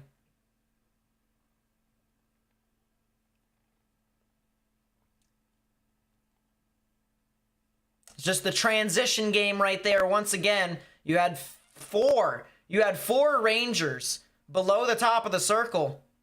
So whoever that defenseman was way too out of position. And a 3-on-1 the other way with Marino joining the actual rush there. Holla makes no mistake with that one-timer, puts it in the back of the net of Shesterkin. And things look very grim if you're a Rangers fan. Devils fans are on their feet. That puck goes all the way down. That'll be an icing on New Jersey. It's Holla from Hughes and Palat. Holla, his fourth goal of the playoffs. And man, oh man, is the ovation in New Jersey. Absolutely ecstatic. Shot from the point is blocked. It'll be sent into the corner, and Hamilton will try to elevate it out of the zone. It won't go for an icing, and so it'll be retrieved there by Lindgren. He'll hold, and he'll try to dish it to the side, and it'll be Kane. He'll try to move through the neutral zone. He'll dump it in. Back behind the net, It's Siegenthaler who's harassed there by Trocheck. Hamilton up front, and it'll be elevated there and out of the zone. Devils will try to get a change. Mikkola tried to quickly get it off his stick. It wouldn't work, and so he'll try to get it out, and it's turned over again. Sent the other way. It's Bratt, backhand, and that's a good stop there by Shesterkin. Sent the other way. Schneider. He'll join the rush and try to dump it in, but it's 1-on-4. It won't go very far, and so Graves will retrieve it, and he'll try to elevate it out into the neutral zone. It will go all the way down, and Miller will be able to get it. Sent back the other way. It'll be redirected. No, it will not. That'll be an icing there, or that'll be actually put in the netting, believe it or not. His shot was all the way from the opposite side of the ice. It goes off someone's stick up into the netting, and we get a stoppage of play, but another goal is added for the New Jersey Devils. And the Devils are 4:22, 4 minutes, 22 seconds left in the third. They're that gap away from advancing to the second round. Yes, Morgan is a Rangers fan. I'm a Blue Jackets fan, but I'm wearing a Rangers jersey. Because, yes.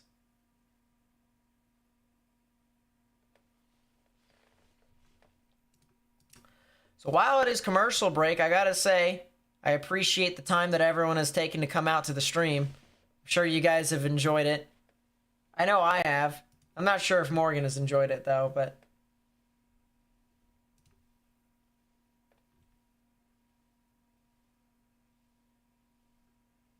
if you have enjoyed it, please be sure to hit that thumbs up button down below and subscribe.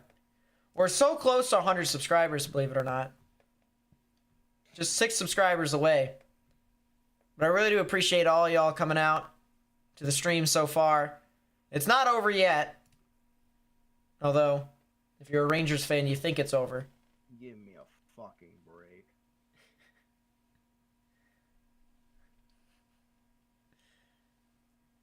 But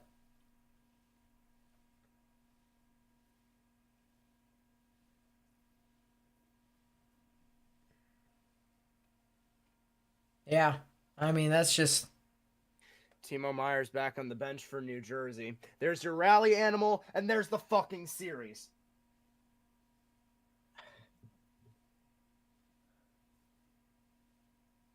Wow. I was convinced that Timo Meier had a concussion. I'm very surprised. He probably does, but, you know, we'll see. Puck's into the bench off of the quick face-off there. So not a whole lot of time expires.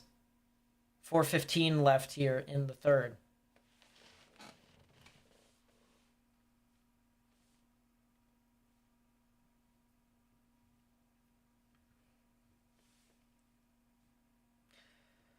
Face-off's one there. Shot by Gaudreau goes wide. And it's taken there. And a shot. Oh, and just loose in front.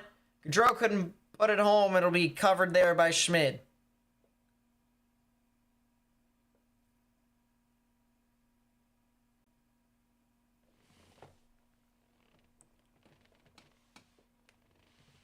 .404 left now. And they have pulled the goalie. Shesterkin has now been pulled. Yeah, I hope they really feel a sense of accomplishment in doing that. I really, really, really hope they're proud of that. Face-off won by New York. Kane up top. Tries to put it down low. It'll be taken there by Panarin. He'll sit there at the half wall. Kane over to Fox. To the middle is the Zibanejad. Blocked there by Graves. Back down into the corner. Panarin behind the net. He'll try to set it up to the side. It'll be put back up top for Fox. Down low again. And Tarasenko over to Panarin. Back to Tarasenko. They're going to the opposite corners. And it'll be dumped in there. Kane, middle. Zibanejad shot. Pad save there by Schmid. Back into the corner. Devils will try to elevate it out. That will go all the way down for not an icing because Bratt beat it out. Bratt in scores. The wraparound backhand And the Devils essentially ice the game here with 3:19 left in the third.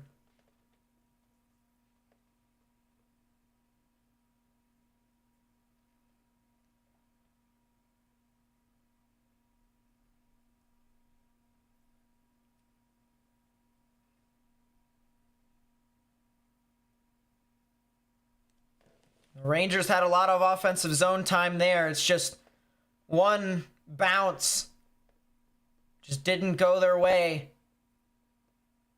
And getting beat on that icing by Bratt was huge. Able to pile it home and essentially ice the game there.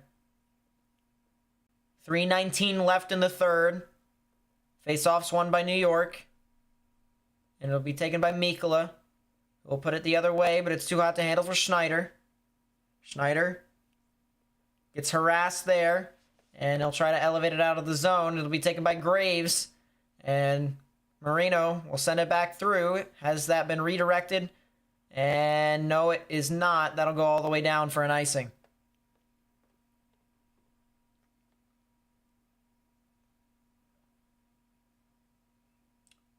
Just under 3 minutes left in the third now.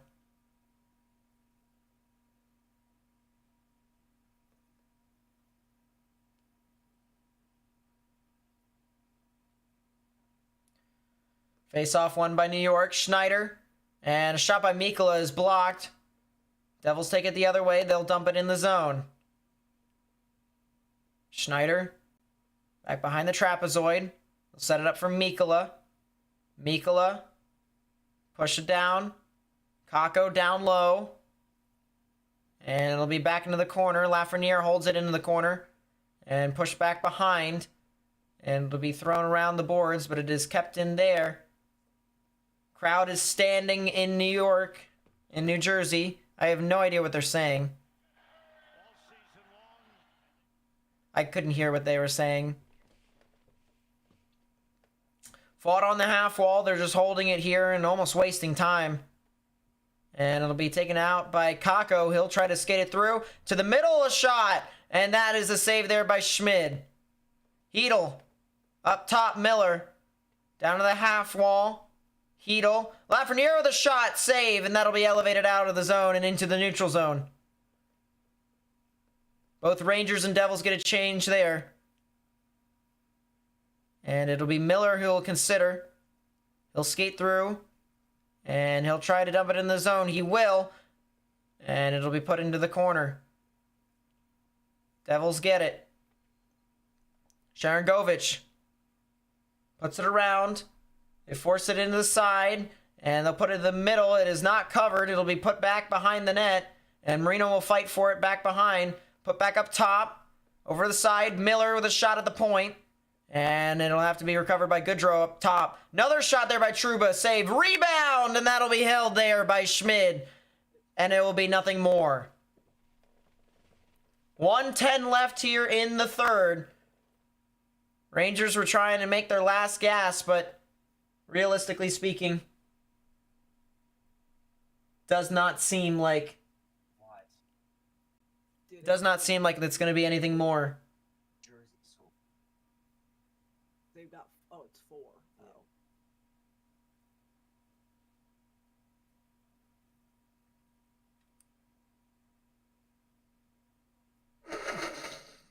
Face off won by the Rangers. Shot for the point as a blocker save there by Schmid. Another shot, and that's swallowed up by Schmid too. 1:03 left here in the third. And it seems within the past 2 minutes, we have been missing this play from the New York Rangers throughout the entire game. 31 saves tonight so far for Akira Schmid. False start there on the face-off. Goodrow will be asked to leave the dot. So he'll be taken there by, I think that's Tyler Mott. Can't tell. I think it's Tyler Mott.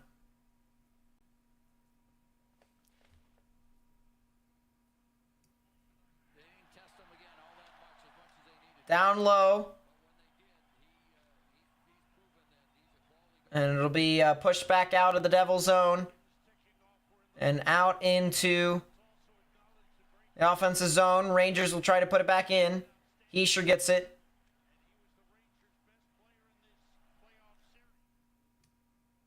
And it'll be fought into the corner. Put back down low. And it will be elevated out into the neutral zone. Schneider will hold it. And the party is already starting here in New Jersey.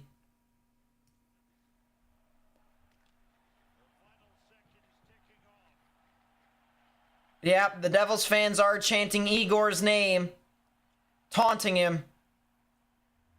It'll be taken out into the neutral zone. There is nothing more that the Rangers can do. The series is over. The game is over. The New Jersey Devils are heading to the second round. They will face the Carolina Hurricanes, the Metropolitan Division winners. And as for the New York Rangers, a disappointing last gasp in acquiring Vladimir Tarasenko and Patrick Kane at the trade deadline. They were not able to make it as far as they did the previous year. Akira Schmid, first Devils goalie with multiple shutouts in a series since I believe that was 2006 or 2003, either or, is mid-2000s. And for that to happen to the New York Rangers, I mean, realistically speaking, it's something that will not be let go of for the rest of the offseason. And now the best part of hockey, the handshake.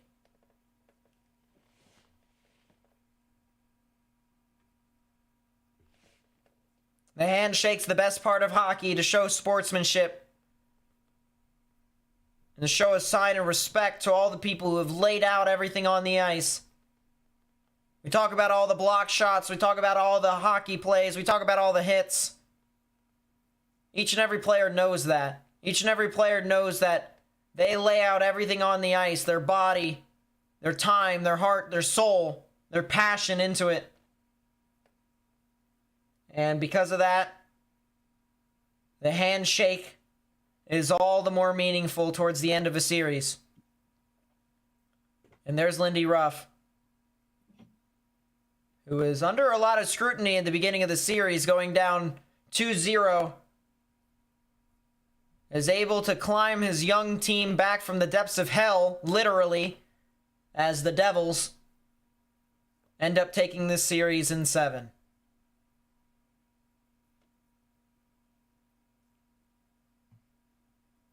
So just a reminder of who is now playing in the second round. We start with the Western Conference. We have the Edmonton Oilers playing off against the Vegas Golden Knights. We have the Seattle Kraken playing against the Dallas Stars. And then in the Eastern Conference, we have the Toronto Maple Leafs facing the Florida Panthers. And we have the New Jersey Devils moving on to face the Carolina Hurricanes.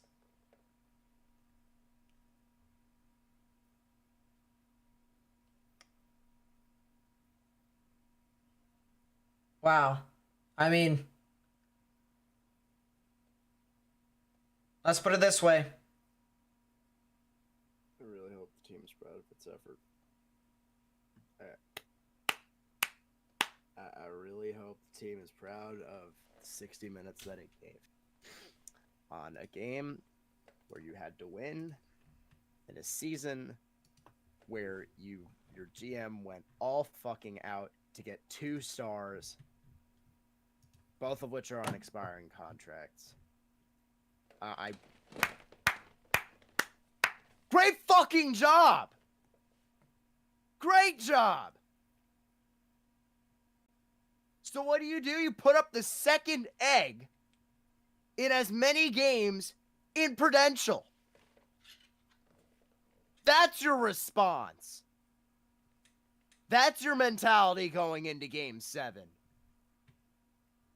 Glad to know I'm not seeing a cup with this regen. Glad to know I'm not ever going to see playoff success with this region that can't get their own heads out of their ass. Tell you what, Gerard Gallant, fuck off. Artemi Panarin, fuck off. Patrick Kane, fuck off. Tarasenko can stay. You like Tarasenko? He did his part. And we won every game that he scored. But unfortunately,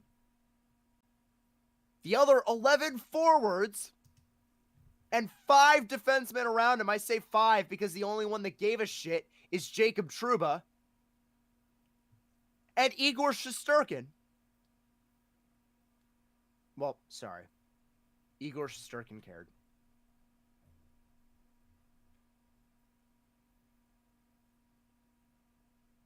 Unfortunately, for Tarasenko and Trouba and Shesterkin, the other 16 guys didn't show up. What was the one thing that I told you in the beginning of the series was the one thing that can kill you? That we were going to fucking lose. That is the one thing that you told me at the start of this series. Well, I did, but why? That we were going to fucking lose. Why did I tell you guys we're going to lose?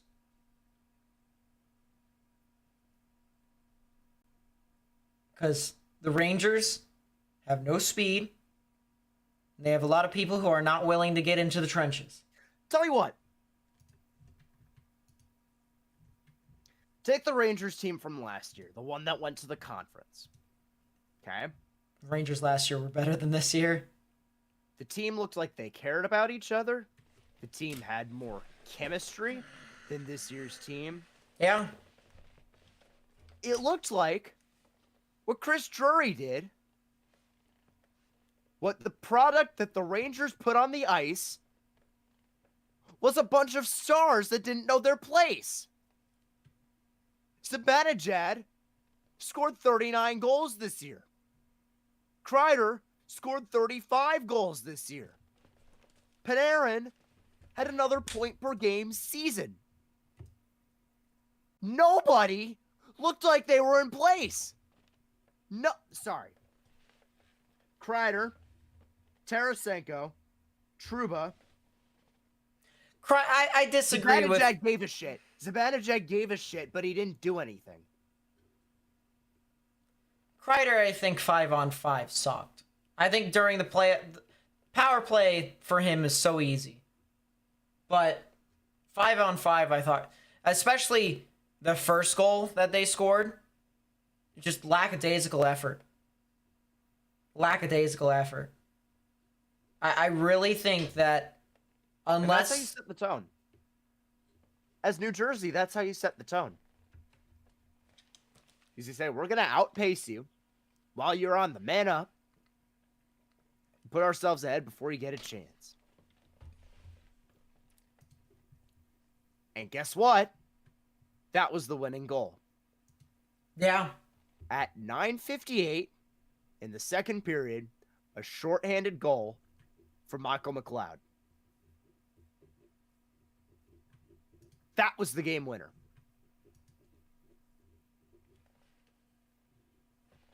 I want to take a look at something with the team stats.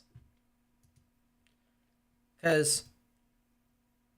God fucking damn it. I was sad 10 minutes ago, now I'm angry. Yeah. And you know what? Before the fucking alarm, I'm taking drugs. Yeah. Vitamins, folks. Don't get on my ass about it. I'm trying to see...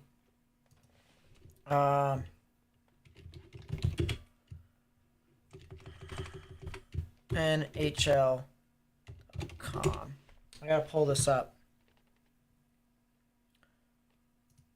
Box score.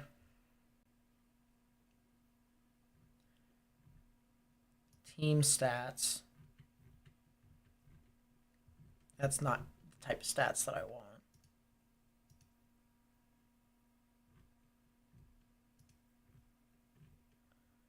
I can't even find that, Lamau. NHL.com, you suck.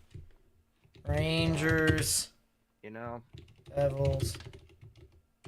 I went to last year's conference game watch party, Game 6. The game we lost in the series. Was when we lost the series. I haven't felt so empty. I thought I felt empty at that point.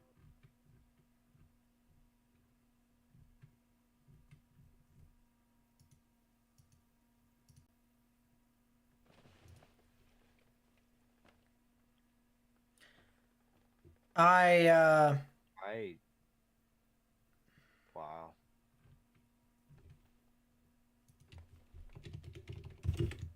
Devils. Disclaimer. God forbid my environmental teacher found her way onto the stream. Enjoy seeing a 2 next to my name. Get scores back. Because, oh my God.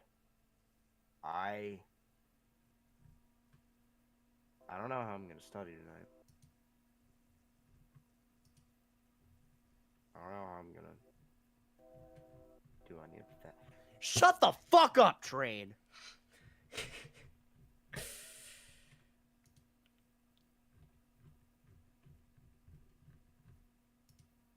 Yeah, I can't find the stat for time of possession anywhere for the life of me. But it seemed to me like the Devils had at least a lot more meaningful time of possession than the Rangers. That's what it looked like to me.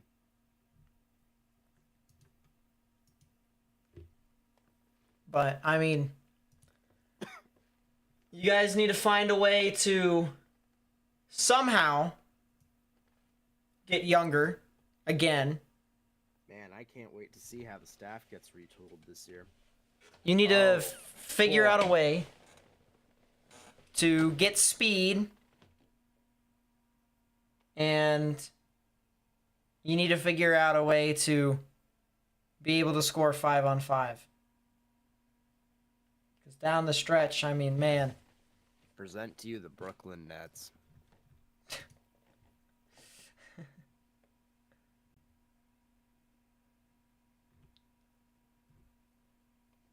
Yeah. As for the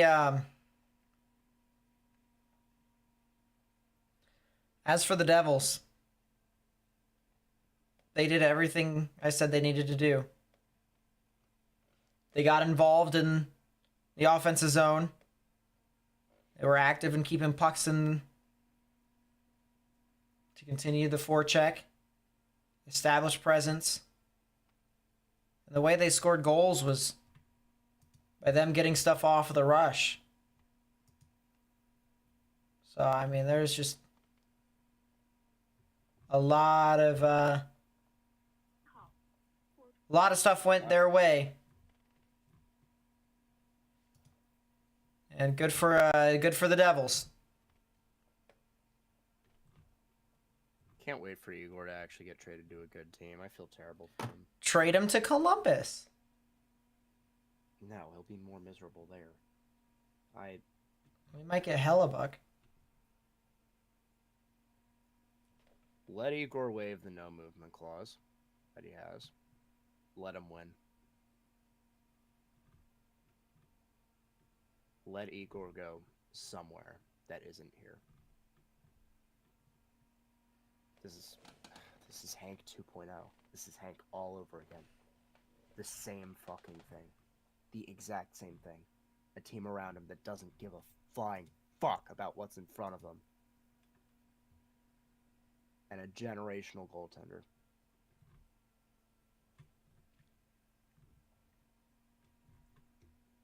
Well, I will say one thing. Fucking embarrassment. I will say one thing. It'll be a long off season for the Rangers. This is going to be scrutinizing. Very long season.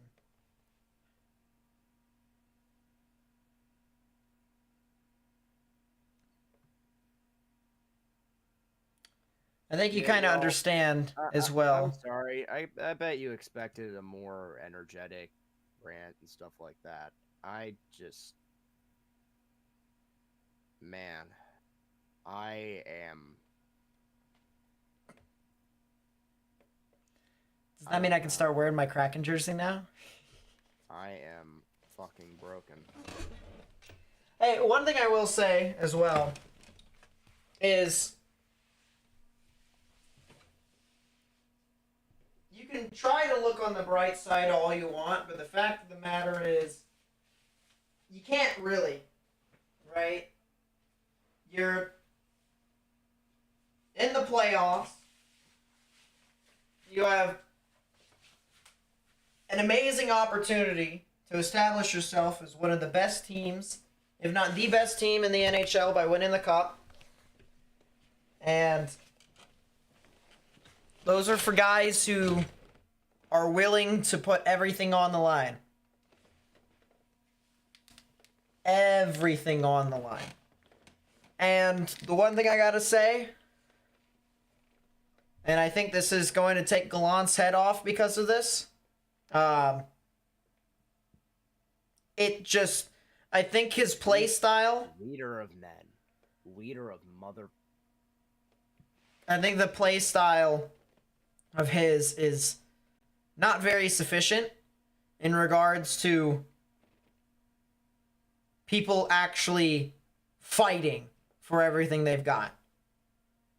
Because when I look over all the other playoff series, the other stuff that goes to Game 7, I look at Colorado, and even though they lost, they still, they looked flat, but they still fought all the way through.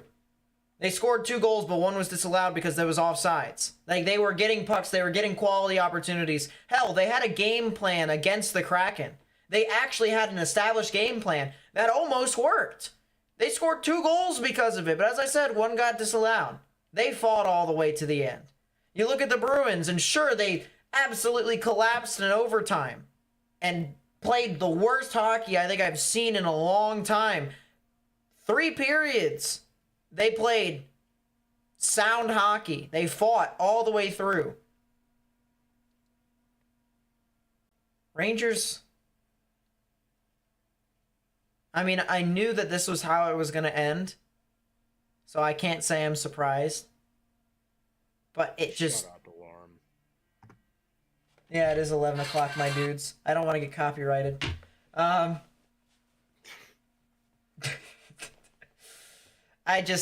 really do believe that the Rangers were too slow. The Rangers were not built correctly, and I just think it was not the greatest in the world. Taiwan Walker is fucking ass. Why do you say that? It's 5-0 Dodgers, end of 3. He's given up 2 home runs. 3 home runs. He's given up 3 home runs in 3 innings. Guangdong Tigers. Will Smith, David Peralta, and Why is Jason it Hayward. snowing in West 2 of them are no Virginia? doubters. Why is it snowing in West Virginia? If it snows here, I'm offing myself legitimately. Because that is a possibility in the coming days. But if that happens, then that is the last of me you've seen. I'm going into sports management. I'm disappearing off Twitter. I'm disappearing off socials. You will never see me ever again. Going into sports management. I'm going into sports management. Well, I don't want to say that this is the worst thing in the world for our reactions to hockey, because we probably, in all seriousness, will be reacting to more hockey games. I think we will try to pick some games that we are going to follow. We might ask some people on Twitter which games in the series we should follow. Follow our Twitters. Yeah, definitely. At Nate shit. No, not really. At Nate Snyder. Nate _ Snyder. And at MJFold54. got 4,000. I've got 4,001 followers now, so I've finally gotten over 4,000. I have 616, which is still bonkers compared to where it was a few months ago. Yeah.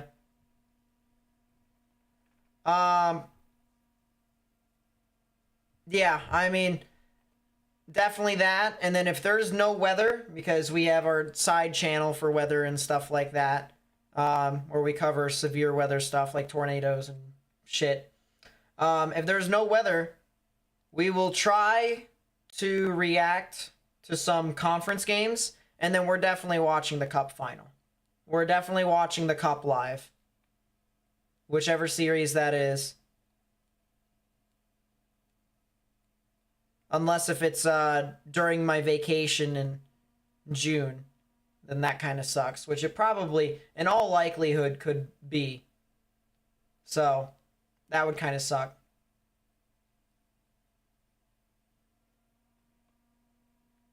When a 34-year-old one-hipped Patrick Kane looks like the best player on your team, it's time. The side channel for weather? Yeah. I agree. I've got 38,000 subs on that channel, so this is more the side channel. 34-year-old Patrick Kane that has one hip is the only one playing with heart on your team. Shut it down. Sell the team.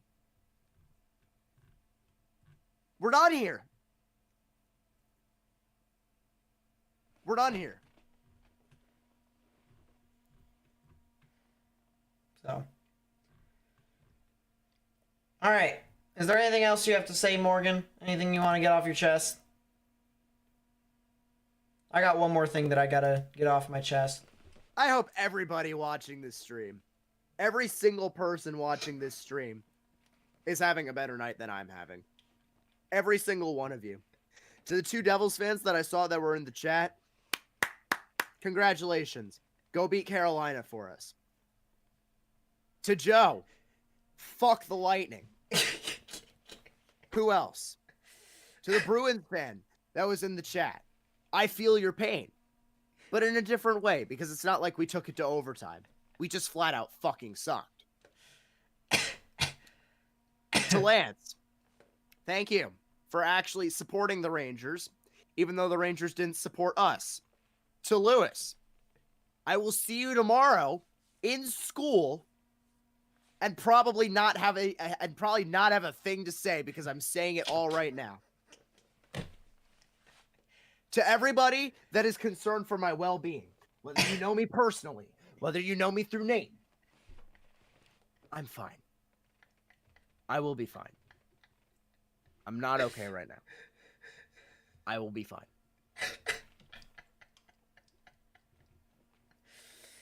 Oh, Jesus. You know, if that's all you have to say, then I will finish this out with this one thing. You ready? Let's go over the full trade for Patrick Kane real quickly. You could watch Jack Hughes fucking himself again. That was pretty fun. We could. Highlight of this game. From Arizona, they get Vili Saarijarvi. And then from New York, they get Andy Welinski, a 2023 second-round pick, which was conditional. It would have been a first, I believe, if the Rangers made it to the conference, and a 2025 fourth. Conditions are 2023 second upgrades to a first, or to a 2024 first, top 10 protected, or a 2025 first if the Rangers make it to the Eastern Conference Final. Result, conditions not met, and so therefore the Chicago Blackhawks will receive a 2023 second-round pick. The Arizona Coyotes acquire Patrick Kane with a 50% retained salary. That's $5,250,000 or $5,250 million. From the Rangers, they receive a 2025 third, conditional third.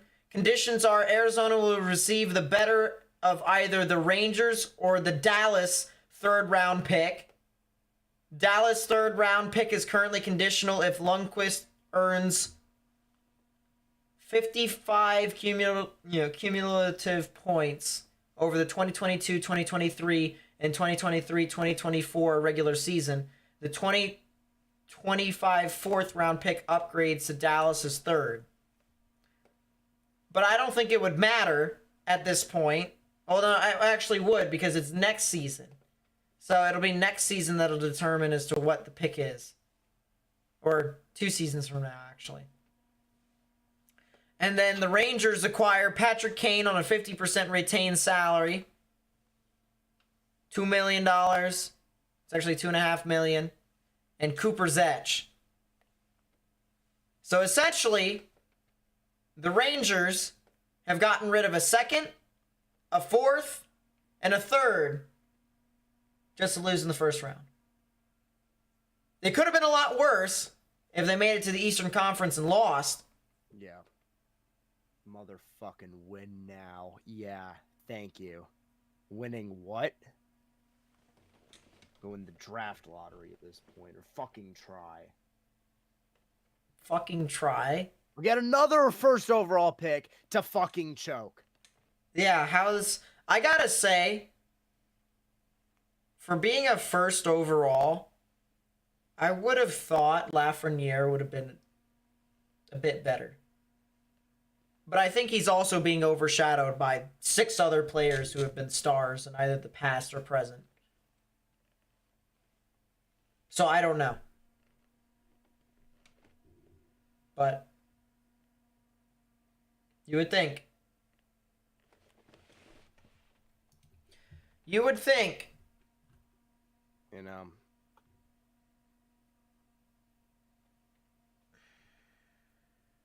Yeah. Well, I would definitely. Is such a motherfucking loser. Bro had nothing better to do other than post the fact that it's New York Rangers elimination day. Yeah, how are you feeling about the Islanders getting eliminated 2 days earlier? How are you feeling about the fact that you're not going to have the cap space to resign the core that got you to the playoffs? How do you feel that you have an average age of 30 on your fucking roster? What are you doing with your life? Find something better to do. It's so unbelievably, like, do rival fans that are sitting on their couches at home just watching this have nothing better to do other than make fun of a team that they lost to in the regular season? In the season series, they have nothing better to do other than make fun of them. Yep. And try and make a point that they're the better team, which they don't have the case. They don't have to make the point that they're the better case. They just have to hope for their demise. That's been the history of Pittsburgh since its existence. Everyone's been wanting Pittsburgh to die, and they don't die. And when they finally die, it's fun.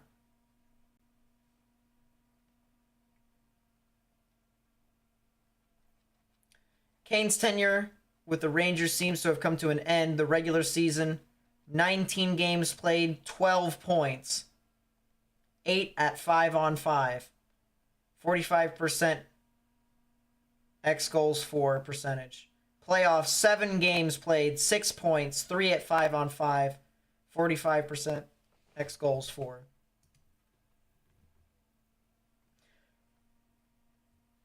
Have to note that in Kane-like fashion. The first comment that I read is an Islanders fan saying it's stuff like this that validates Rangers fans making fun of our fan base for having little brother syndrome. Sorry. Have to note that in Kane-like fashion, at 5-on-5, the Rangers outscored opponents with him on the ice 15-11 in the regular season and 3-1 in the playoffs. In not Kane-like fashion, he only got a primary point on 6 of those 18 goals. Based on what I saw from him since the deadline, I think, 1, the idea that the Blackhawks were the problem with his results this season doesn't hold up. 2, the injury clearly affected his mobility. And 3, he was not able to create as much with his passing at 5-on-5 as I expected him to, which was according to Jay Fresh. So, but I mean,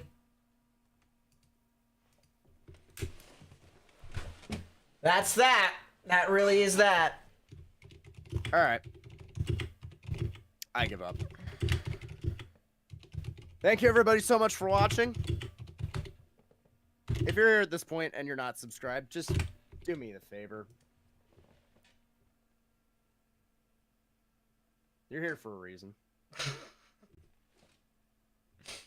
Like the stream. And go have a better night than I'm having. All I ask.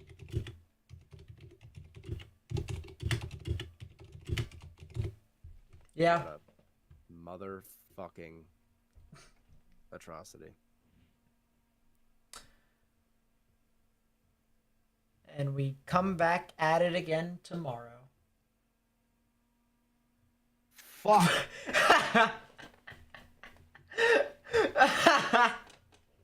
I just had to bring it up, didn't I? I just had. And 7:30. 7:30, which means we start the stream at 7 o'clock tomorrow night. I will free my schedule to do it. Oh boy. All right. That's it. My name is Nate. That's Morgan. Morgan J. Fold, who's considering as a Rangers fan. We will catch you guys tomorrow. So peace out, everyone.